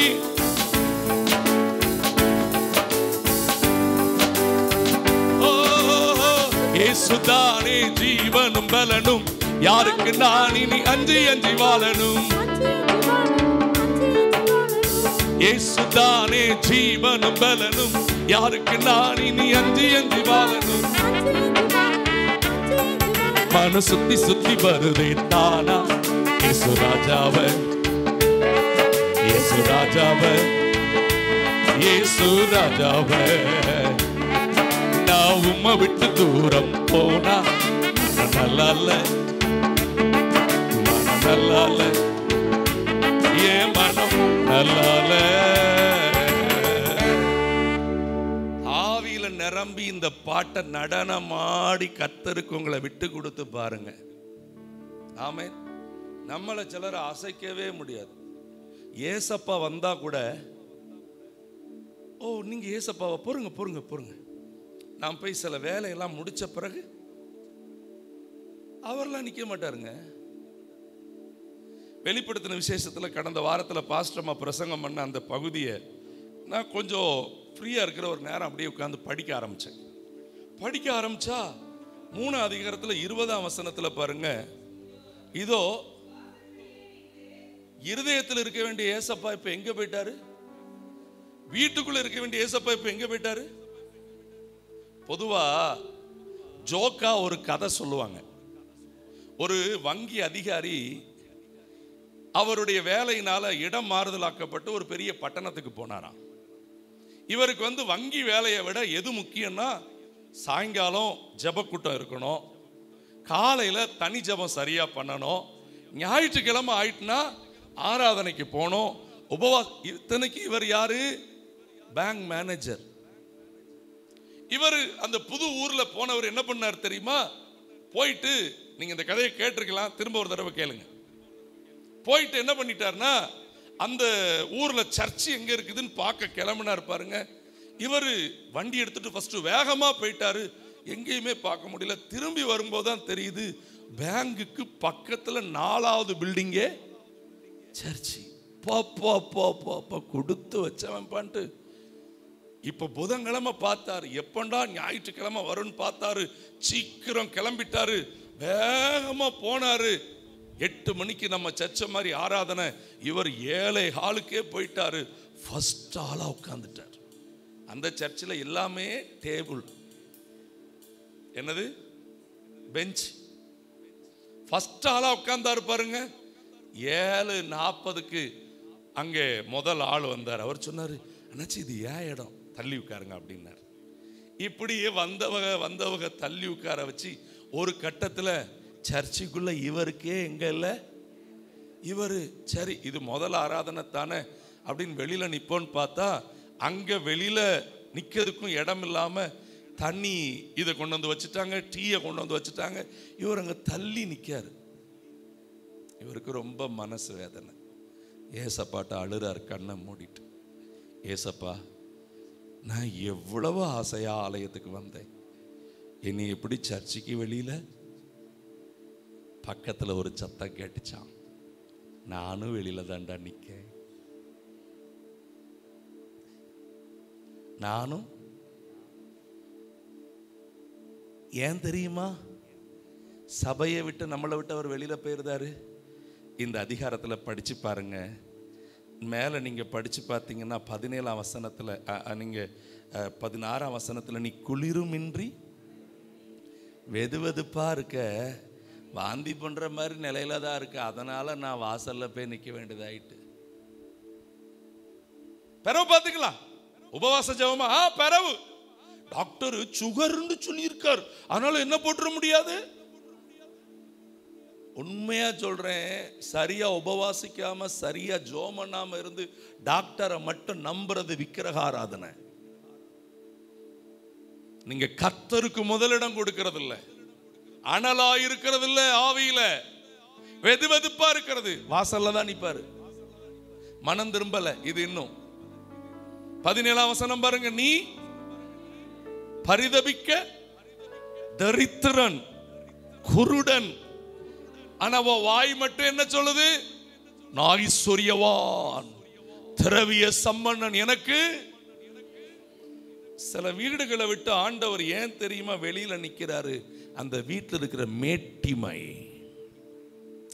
துன்மார்க்கன் தன் கர்வத்தினால் தேவனை தேட மாட்டானா. சிலரு தன் இஷ்டத்தின்படி ஜெபம் பண்ணுவாங்க, ஆனா கர்த்தருடைய ஆவியானவருடைய நடத்துதலின்படி ஜெபம் பண்ண மாட்டாங்க. இன்னைக்கு ஆண்டவர் கேட்கிறாரு, உங்க மனம் திரும்புதல் உண்மையிலேயே இருக்குதா? இயேசு கிறிஸ்து ஊழியம் செய்த நாட்களிலே பிதாவின் சித்தத்தை செய்து கொண்டிருக்கிறார். ஆனால் அவர் இருந்த ஊர்ல ஆலயம் இருந்துச்சு. அங்கே பிரதான ஆசாரியர்கள் இருந்தார்கள், வேதபாரகர்கள் இருந்தார்கள், சதுசேயர்கள் இருந்தார்கள், பரிசேயர்கள் இருந்தார்கள். இவர்கள் எல்லாருக்கும் இயேசு கொடுத்த ஒரே ஒரு பெயர், வெள்ளை அடிக்கப்பட்ட மனம் திரும்பாதவர்கள். கோயிலுக்கு போவாங்க, வருவாங்க, கோயிலே நடத்துவாங்க, ஆனா மனசுல மட்டும் யாரு இல்ல? செத்த கிரியைகள் நீங்கின மனம் திரும்புதல் இல்ல. இன்னும் பழைய மனுஷன், இன்னும் பழைய சுபாவம். நான் இப்படி பேசிக்கிட்டு இருந்தேன்னு இன்னைக்கு முடிச்சிட மாட்டேன், வேகமா போகிறேன். நல்லா கவனிங்க. மனம் திரும்புகிறவர்கள் ரெண்டாவது என்ன செய்யணும் தெரியுமா? விசுவாசம் உள்ளவங்களா மாறணும். எப்படி மாறணும்? நீங்க எனக்கு டக்கு டக்குன்னு சொல்லணும், சரியா? ஏன்னா ரொம்ப இருக்குது, வேகமா நான் சொல்லணும். விசுவாசம். விசுவாசம் எங்கே வளரும்? சபைக்கு போனாதான் வளரும். எங்க தான் வளரும்? சத்தமா சொல்லுங்க. சபையோடு உங்களுடைய ஐக்கியம் சரியா இல்லை, ஊழியரோடு உங்களுடைய ஐக்கியம் சரியா இல்லை. ஆமா, நான் நேற்று இன்னைக்கு செய்தி ஆயத்தம் பண்ணும் போது சிலர் சபையில பார்வையாளர்களா இருப்பார்கள். யாரா இருப்பார்கள்? வருவாங்க, பார்ப்பாங்க, காணிக்க போடுவாங்க, போயிடுவாங்க. சிலர் வாடிக்கையாளரா இருப்பாங்க. என்ன தெரியுமா? வருவாங்க, பார்ப்பாங்க, தங்களுக்கு தேவைகளை வாங்கிட்டு போயிடுவாங்க. சிலர் மட்டும்தான் பங்காளர்களாக இருப்பார்கள். சபையில நானும் ஒரு அவயவம் அப்படிங்கிற சிந்தை நமக்கு ரொம்ப முக்கியம். அப்பதான் விசுவாசத்துல வளர முடியும். அது போன புதன்கிழமையும் உங்கள்கிட்ட பேசினேன். மூணாவது ஞான ஸ்நானம். ஞான ஸ்நானம் 16-17 வயசு ஆன பிறகு ஒரு வாலிப பிள்ளை இல்லை ரட்சிக்கப்பட்ட பெரியவங்க 3-4 மாதங்கள் நல்ல ஆலயத்துக்கு வந்த பிறகு நான் என்னை ஆண்டவருக்கு என்று வாழ விட்டு கொடுக்கிறேன்னு சொல்ற பிள்ளைகள், இனி நான் பாவத்துக்கு மரித்து நீதிக்கு பிழைக்கணுங்கிற உடன்படிக்கையாய் ஞான ஸ்நானத்தை செய்யணும். ஞான ஸ்நானத்துக்கு அடுத்து ஆண்டவர் அங்க சொல்ற காரியம் என்ன தெரியுமா? அபிஷேகம். எல்லாரும் சொல்லுங்க, என்னது? இந்த அபிஷேகம் பண்ணப்பட்ட ஒவ்வொருவரும் அடுத்து அந்த ஆவியானவர் வெறும் ஆவியாய் இருக்கிறவர் மாத்திரமல்ல, ஆவியால் எழுதப்பட்ட வேத வாக்கியங்கள் எல்லாம் நமக்கு என்ன பண்ணிருக்கிறாரு? சொல்லி தந்திருக்கிறாரு. இந்த வசனத்துல வளரணும். எதுல வளரணும்? ஆமென். இன்னைக்கு நான் கொடுக்கிற இத்தனை செய்தியே வேகமா கூட அவ்வளவு வசனம் இருக்குது. வாரம் வாரத்தில் இடைப்பட்ட நாட்கள் வசனத்தை பார்த்து இது இப்படி இருக்குதோன்னு ஆராய்ந்து பார்க்கணும். அல்லேலூயா, ஆமென். இவர் செய்தி எப்படி இருந்துச்சு? அவர் பாட்டு எப்படி இருந்துச்சு, இவரை விட அவர் எப்படி சர்ச்சை நடத்துறாரு, அவரை விட இவர் எப்படி இது பண்றாரு. இது உங்க வேலை இல்லம்மா. உங்க வேலை வேத வாக்கியங்களை ஆராய்ந்து பாருங்கள், அவைகளால் உங்களுக்கு நித்திய ஜீவன் உண்டுன்னு யோவான் 5:29 இருக்குது. அல்லேலூயா, ஆமென். யோவான் 5:39 இருக்குது. நீங்க வேத வாக்கியங்கள் மேல நாட்டமா இருக்கணும், திருப்பணும் படிக்கணும். அல்லேலூயா. சோ வசனத்துல வளர்றது அது 5வது காரியம். ஆமென், அல்லேலூயா. ஞான ஸ்நானம், அபிஷேகம், வசனத்துல வளர்றது. 6வது அப்பம் பிட்குதல். என்னது? கம்யூனியன். இயேசுவின் சரீரத்தை நமக்கு நேரம் கிடைக்கும் போதெல்லாம் சபையில அப்பம் பிட்டு அதை நம்ம ருசிக்கும் போது அவரோடு இருக்கிற பந்தத்தை அனுபவிக்க முடியும். 7வதாய் ஆண்டவருடைய வருகைக்கு ஆயத்தமாகுது. இது மூல உபதேசம். இதை சரியா பின்பற்றணும். ஆமென், அல்லேலூயா சொல்லுங்க. நாம் செய்ய வேண்டியது என்ன? இந்த எபிரேயர் 6ஆம் அதிகாரத்தில் அடுத்த வசனத்தை பாருங்க. 3ஆம் வசனத்துல, தேவனுக்கு சித்தமானால் ஏனெனில் இந்த 2ஆம் வசனத்தின் இறுதியிலே ஒரு வார்த்தை நமக்கு இருக்குது. அதுதான் ரொம்ப முக்கியம். பூரணராகும்படி. இப்ப நான் உங்களுக்கு ஒரு 7 காரியம் சொன்னேன் பாருங்க. ஆனா நம்ம சர்ச்சில் இந்த கிறிஸ்மஸ் வரைக்கும் நான் உங்களுக்கு இது எக்ஸாமே வைக்க போறேன். இந்த 7 படி எல்லாரும் திரும்ப திரும்ப நினைக்க வேண்டிய படி. பூரணர் யாரு தெரியுமா? பூரணர். பாஸ்டமாவே அந்த செய்தியில ஒரு பாதி உங்களுக்கு சொன்னாங்க. நீங்க அந்த எபிரேயர் 6ஆம் அதிகாரத்தில் படிக்கும் போது ஒரு வார்த்தை இருக்குது பாருங்க. திருப்புங்க 6ஆம் அதிகாரம் 7ஆம் வசனம். எப்படி எனில்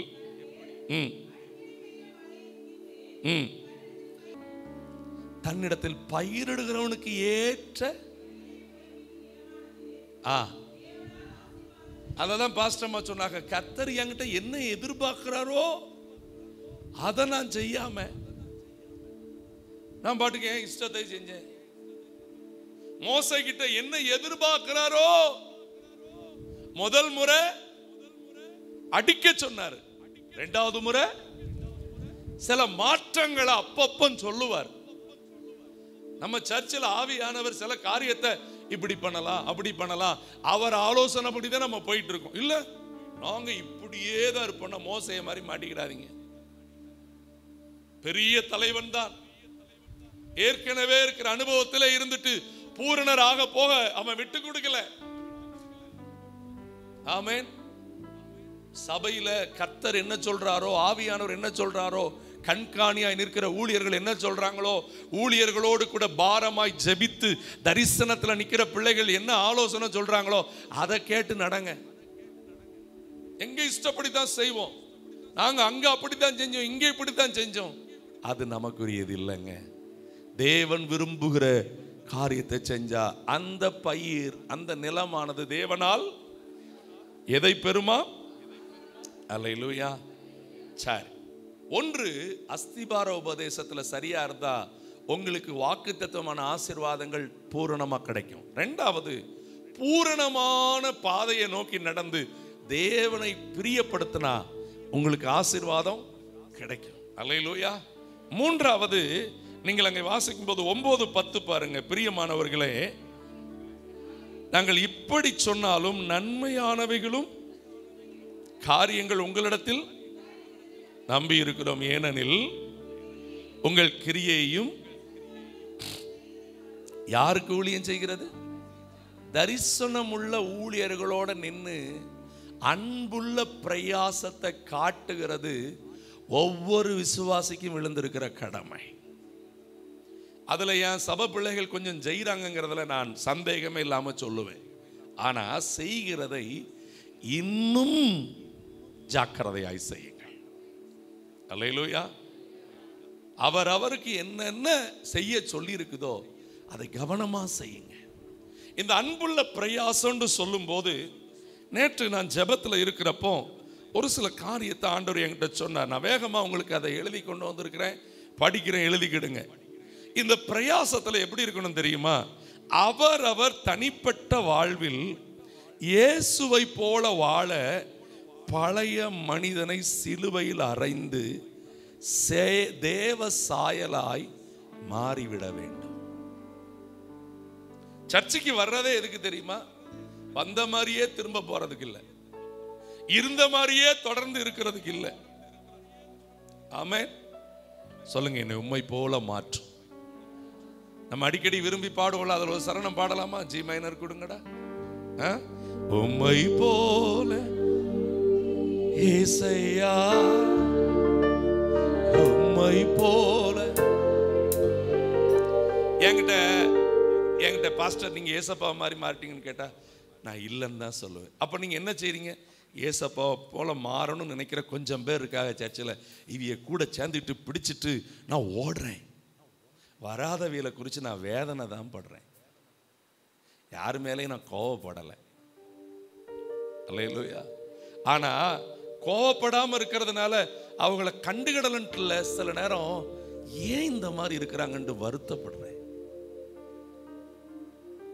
உங்களுக்குள்ள இருக்க வேண்டிய தேவ சாயலை நீங்க இழந்துட்டு வீட்டில் போய் இன்னைக்கு உட்கார்ந்து சொல்லுங்க, உங்களை போல மாறணும். ஏன்னா ரோமருக்கு எழுதின நிருபம் 8ஆம் அதிகாரம் 29ஆம் வசனத்தை எல்லாரும் கவனமா படிங்க.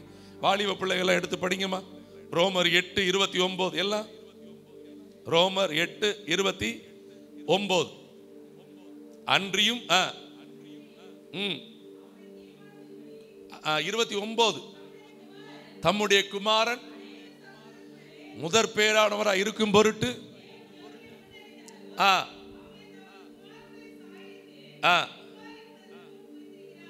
யாருடைய சாயலுக்கு ஒப்பா இருக்கணுமா?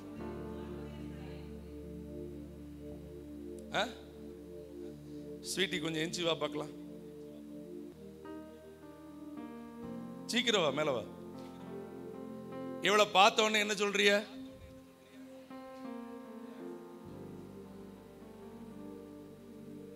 உங்க பக்கத்துல ஒருத்தர் நிக்கிறார், நீங்கள் அறியாத ஒருவர். அவரையும் உங்களையும் பார்க்கும்போது இப்ப அண்ணன் சொன்ன அந்த ஜெராக்ஸ் இருக்கா? இது எனக்கு கிடைச்ச ஒரு பிரிவிலேஜ்.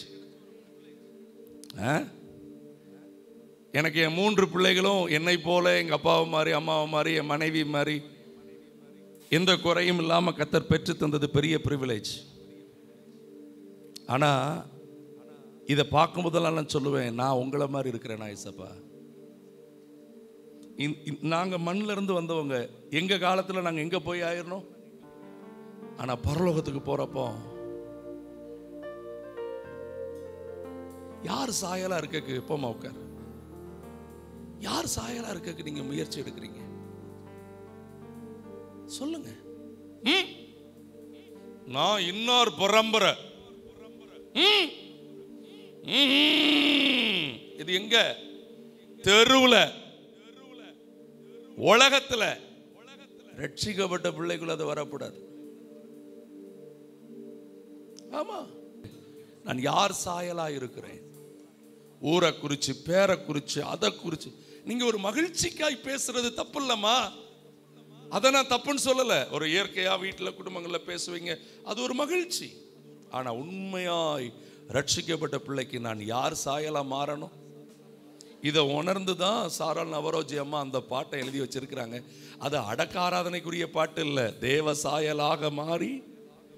அது உண்மையிலேயே அது இல்லை, சரீரமே. நான் வாழ்வது நான் அல்ல, என்னில் இயேசு.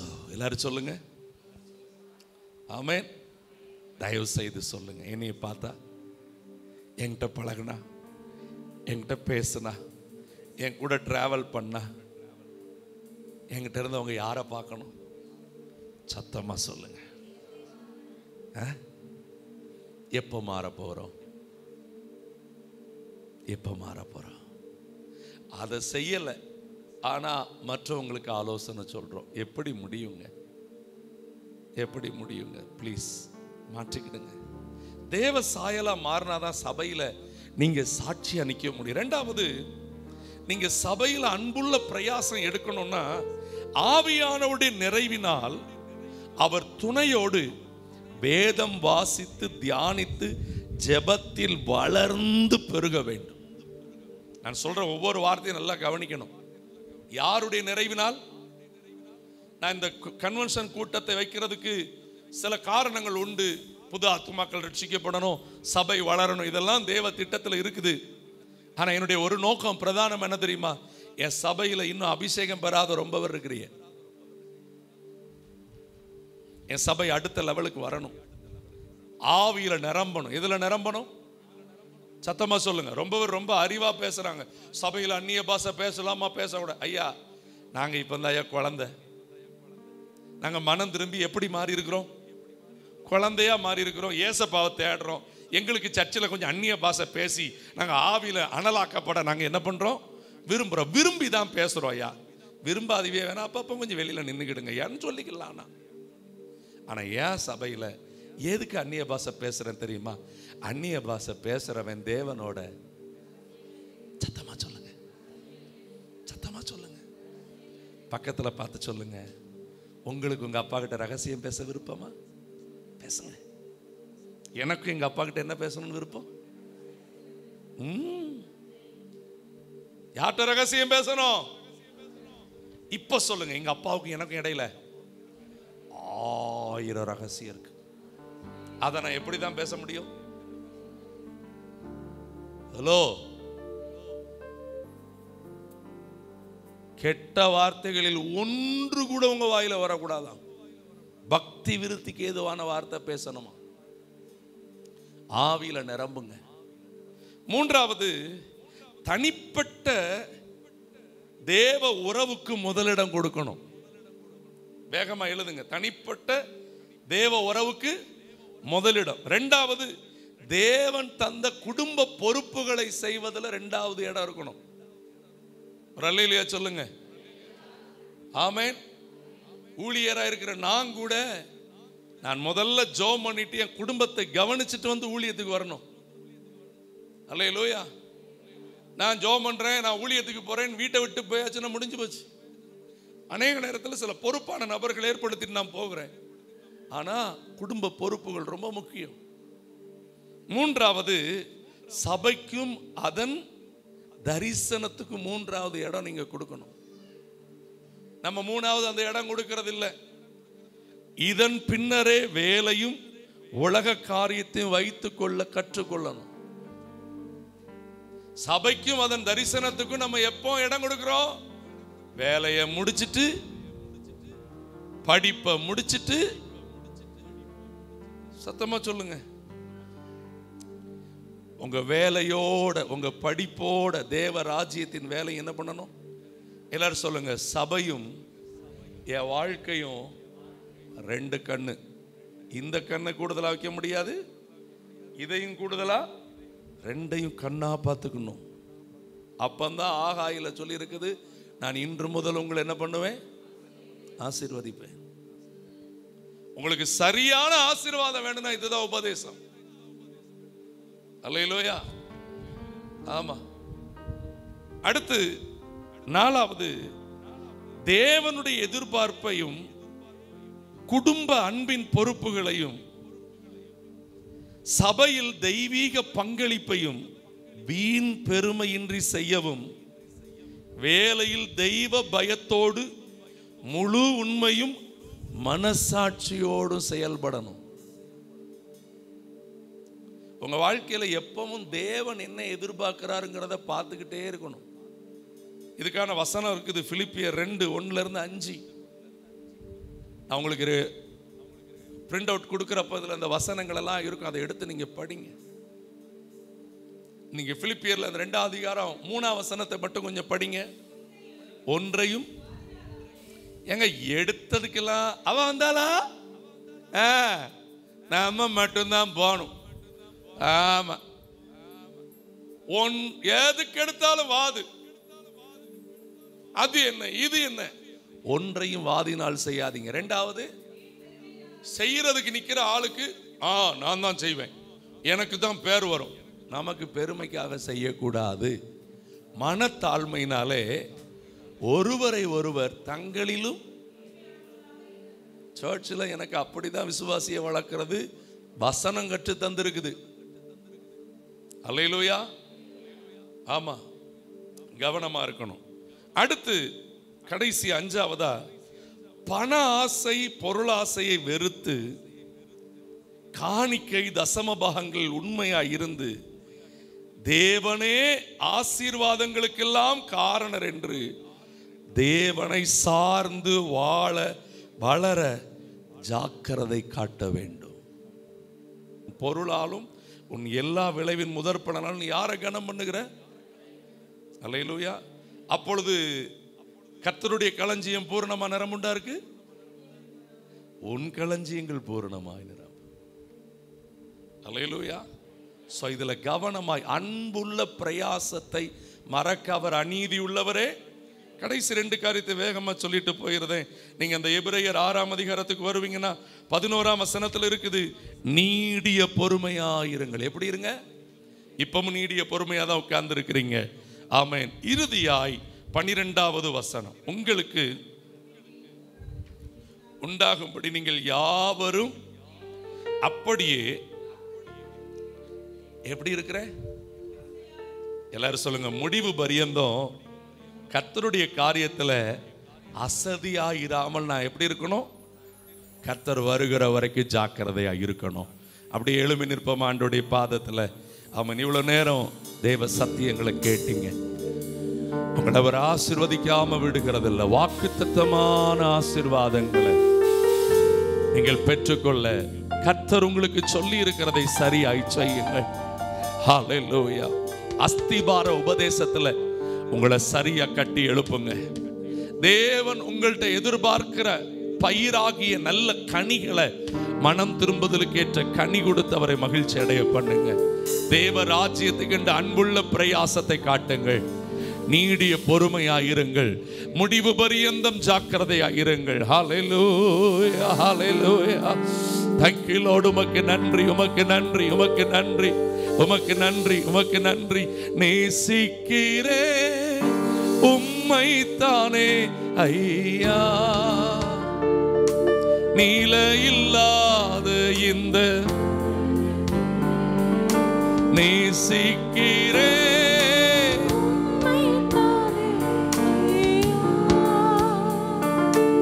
உம்மை தானே இயேசையா, உம்மை தானே இயேசையா. Thank you அப்பா. ஆண்டோடைய சமூகத்துல சொல்லுங்க, நான் உங்களை நேசிக்கிறேன்ப்பா. உங்களுக்கு நேசத்தின் அடையாளமா இந்த 5 காரியத்தை சரியா செய்வேன் ஆண்டவரே.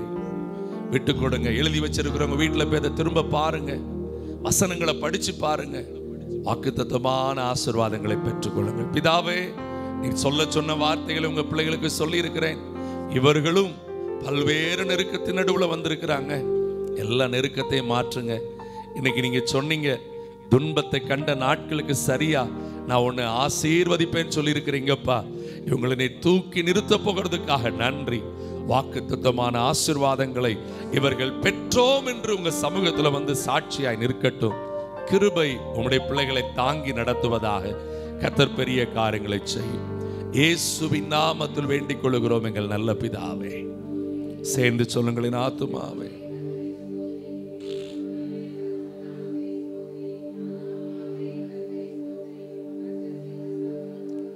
நம்முடைய கர்த்தராகிய இயேசு கிறிஸ்துவினுடைய கிருபையும் பிதாவாகிய தேவனுடைய அன்பும் பரிசுத்த ஆவியானுடைய ஐக்கியமும் சமாதானமும் நம் அனைவரோடு நிலைத்திருந்து நம்மை காப்பதாக.